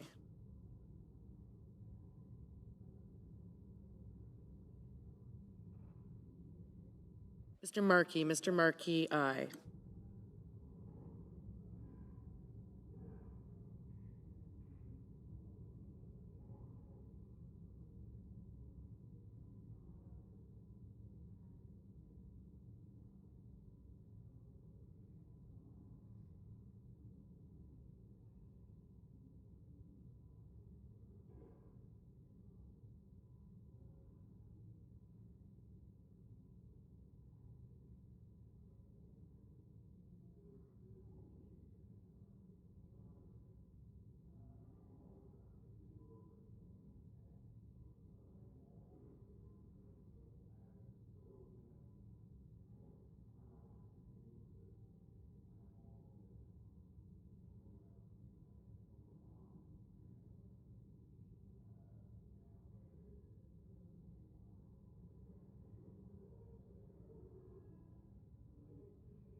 Ms. Ernst. Ms. Ernst, no.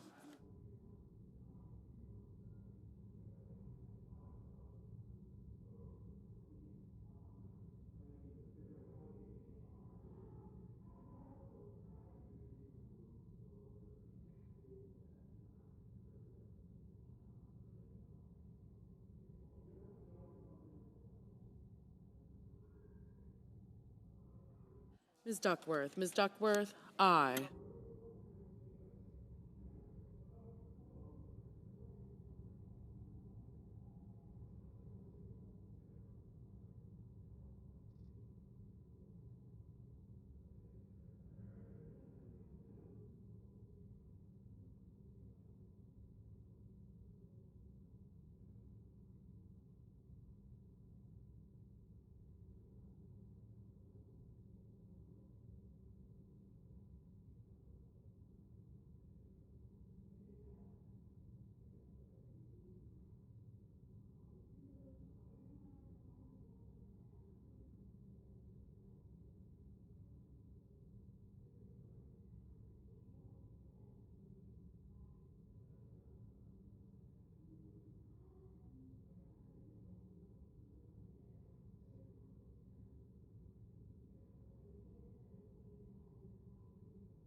Mrs. Hyde-Smith, Mrs. Hyde-Smith, no.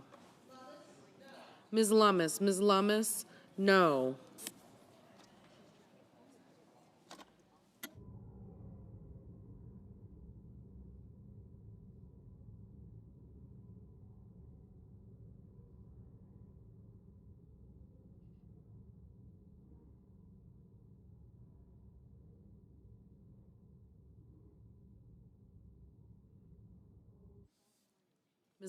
Ms. Warren, aye.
Mr. Hawley, no.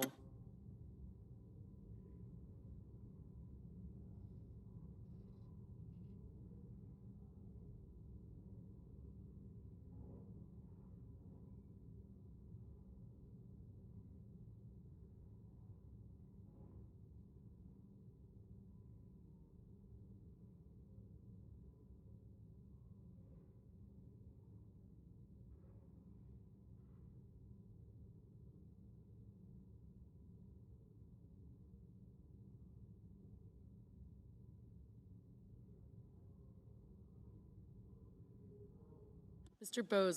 Bozeman, no.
Mr. Mullen. Mr. Mullen, no.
Mr. Haggerty. Mr. Haggerty, no.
Ms. Murkowski. Ms. Murkowski, no.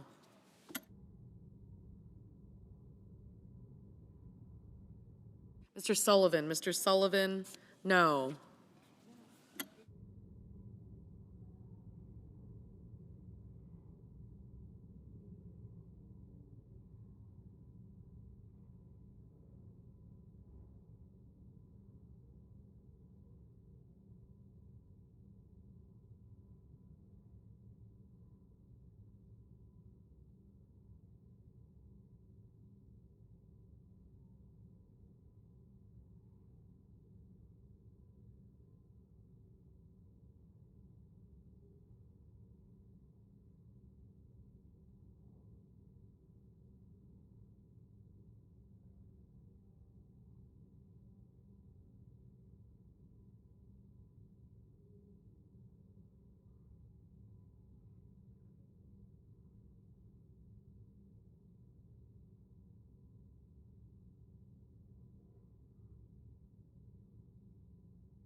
Mr. Hickenlooper. Mr. Hickenlooper, aye.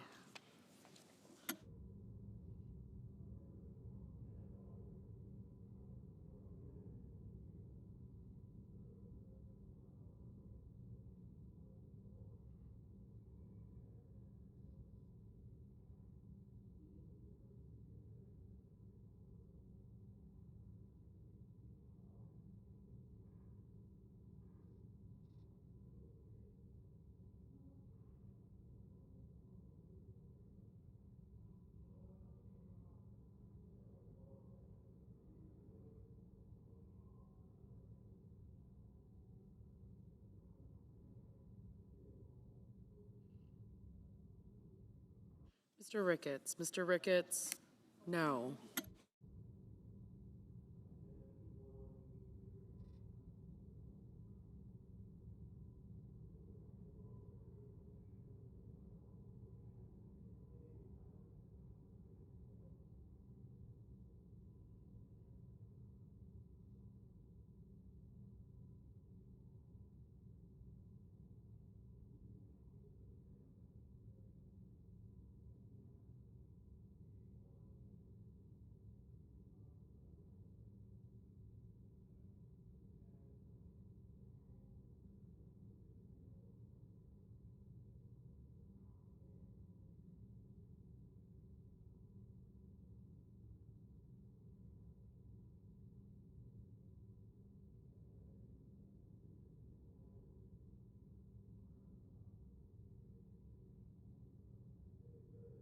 Mr. Schumer. Mr. Schumer, aye.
Mr. Lee. Mr. Lee, no.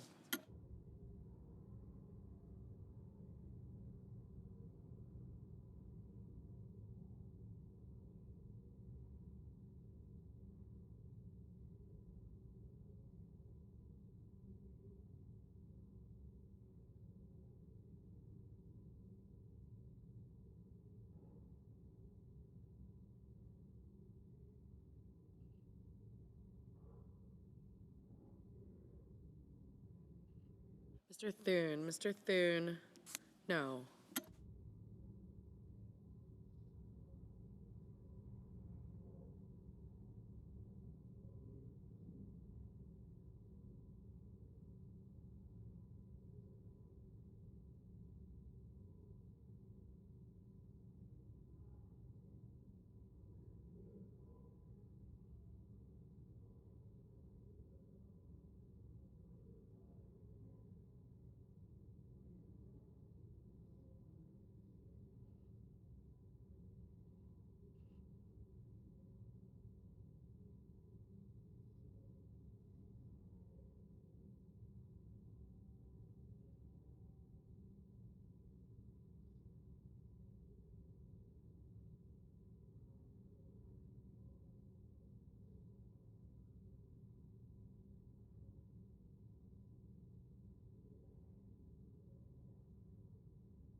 Mr. Graham, no.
On this vote, the yeas are 50, the nays are 48, and the nomination is confirmed.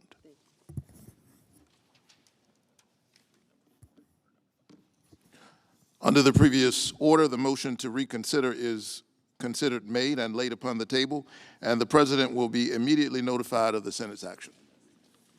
Under the previous order, the Senate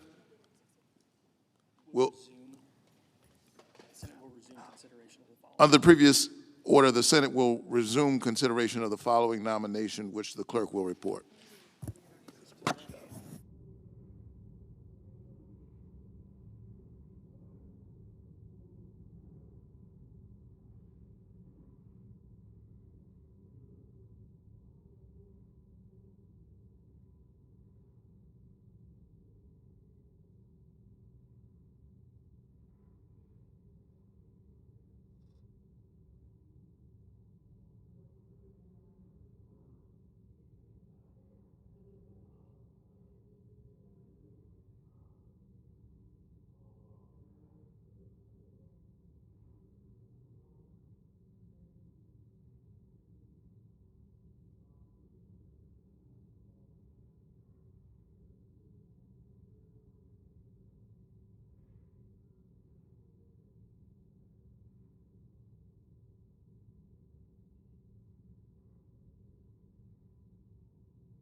Okay, Mr. President. The Majority Leader. I ask unanimous consent the Senate consider the following nomination, Calendar 848, that the Senate vote on the nomination without intervening action or debate. The motion to reconsider be considered made and laid upon the table, that the President be immediately notified of the Senate's action. Is there objection? Without objection, the clerk will report. Marine Corps, Brigadier General Walker M. Field and Brigadier General Jason G. Woodworth to be Major General. Question occurs on nomination. Aye. All in favor say aye. All opposed, no. The ayes appear to have it. The ayes do have it. Nominations are confirmed. I ask unanimous consent, Senate proceed to legislative session, be in a period of morning business, with senators permitted to speak therein for up to 10 minutes each. Without objection. I have one request for a committee to meet during today's session of the Senate. It has the approval of the majority and minority leaders. Duly noted. I ask unanimous consent that the appointment at the desk appear separately in the record as if made by the chair. Without objection. I ask unanimous consent that the Committee on Agriculture, Nutrition, and Forestry be discharged from further consideration of S-2514 and the Senate proceed to its immediate consideration. The clerk will report. S-2514, a bill to amend the Colorado River Basin Salinity Control Act and so forth and for other purposes. Is there objection to proceeding to the measure? Without objection, the committee is discharged and the Senate will proceed. I ask unanimous consent the bill be considered read a third time. Without objection. I know of no further debate on the bill. If there's no further debate, the question is on passage of the bill. Fine. All in favor say aye. Aye. Opposed, no. Ayes appear to have it. The ayes do have it. The bill is passed. Finally, I ask unanimous consent the motion to reconsider be considered made and laid upon the table. Without objection. I ask unanimous consent the Senate proceed to the immediate consideration of Calendar 565, H.R. 5536. Clerk will report. Calendar number 565, H.R. 5536, an act to require transparency in notices of funding opportunity and for other purposes. Is there objection to proceeding? Without objection, the Senate will proceed. I ask unanimous consent the bill be considered read a third time and passed, and the motions to reconsider be considered made and laid upon the table. Without objection. I ask unanimous consent the Committee on Banking, Housing, and Urban Affairs be discharged from further consideration of S-4243 and the Senate proceed to its immediate consideration. The clerk will report. S-4243, a bill to award posthumously the Congressional Gold Medal to Shirley Chisholm. Is there objection to proceeding to the measure? Without objection, the committee is discharged and the Senate will proceed. I ask unanimous consent the Butler Amendment, which is at the desk, be considered and agreed to, and that the bill as amended be considered read a third time. Without objection. I know of no further debate on the bill as amended.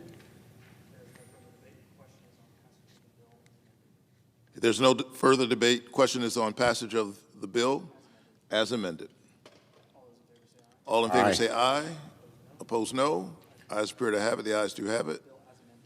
The bill as amended is passed. Finally, I ask unanimous consent the motion to reconsider be considered made and laid upon the table. Without objection. I ask unanimous consent that the Committee on Health, Education, Labor, and Pensions be discharged from further consideration of S-5355. The Senate proceed to its immediate consideration. The clerk will report. S-5355, a bill to ensure that the National Advisory Council on Indian Education includes at least one member who is the president of a tribal college or university. Is there objection? Without objection, the committee is discharged and the Senate will proceed. I ask unanimous consent the bill be considered read a third time and passed. The motion to reconsider be considered made and laid upon the table. Without objection. I ask unanimous consent the Senate proceed to the immediate consideration of Calendar 475 S-1956. The clerk will report.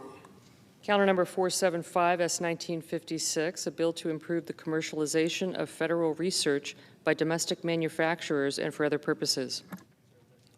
Is there objection to proceeding?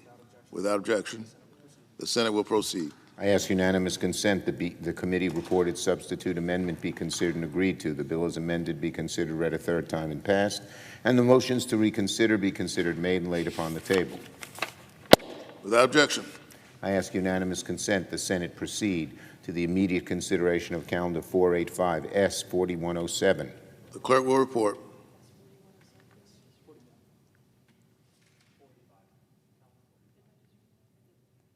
Calendar number 485 S4107. The bill will require Amtrak to report to Congress information on Amtrak compliance and so forth. Is there objection to proceeding to the measure? Without objection. I further ask the committee reported substitute amendment be agreed to. The bill as amended be considered, read a third time, and passed. The motions to reconsider be considered, made, laid upon the table with no intervening action or debate. Without objection. I ask unanimous consent the Senate proceed to the immediate consideration of Calendar 479 S3277. The clerk will report. Calendar number 479 S3277, a bill to amend the Marine Debris Act to reauthorize the Marine Debris Program of the National Oceanic and Atmospheric Administration. Is there objection to proceeding to the measure? Without objection, the Senate will proceed. I ask unanimous consent the bill be considered, read a third time, and passed. The motions to reconsider be considered, made, and laid upon the table. Without objection. Mr. President, I ask unanimous consent the Committee on Commerce, Science, Transportation be discharged from further consideration of S4569, and the Senate proceed to its immediate consideration.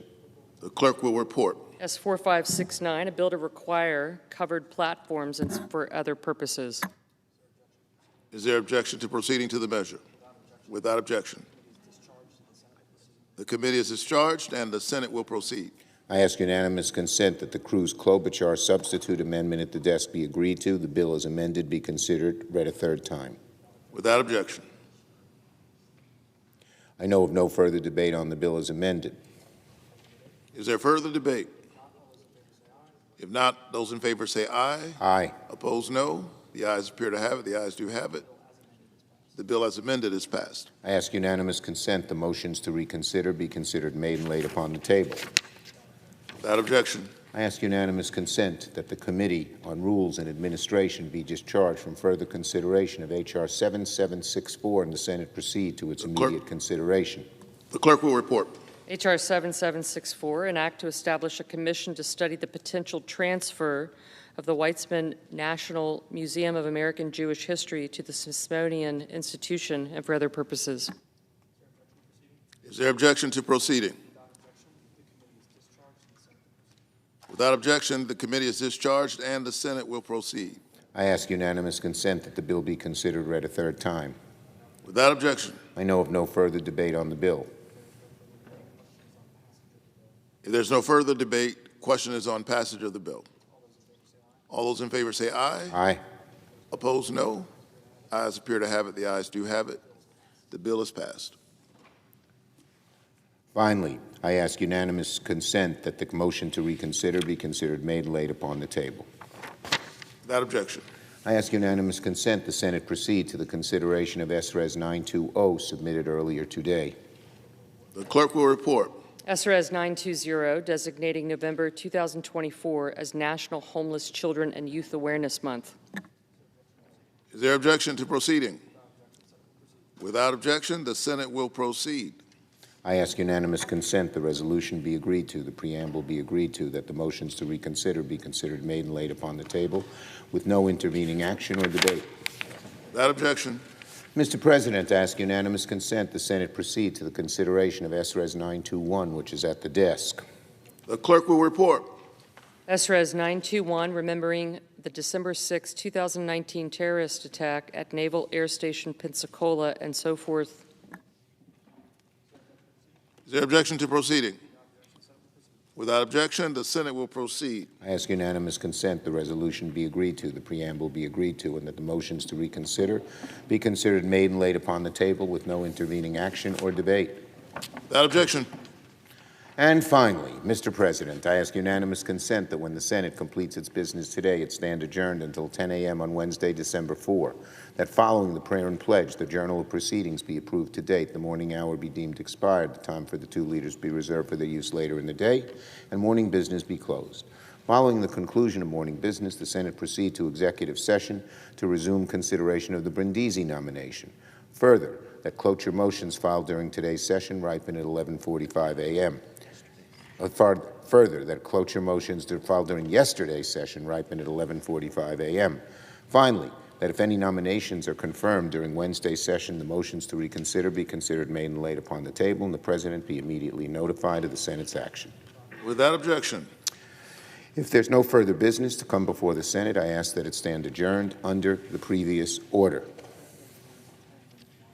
The Senate stands adjourned until 10 a.m. tomorrow. 7:22. All right.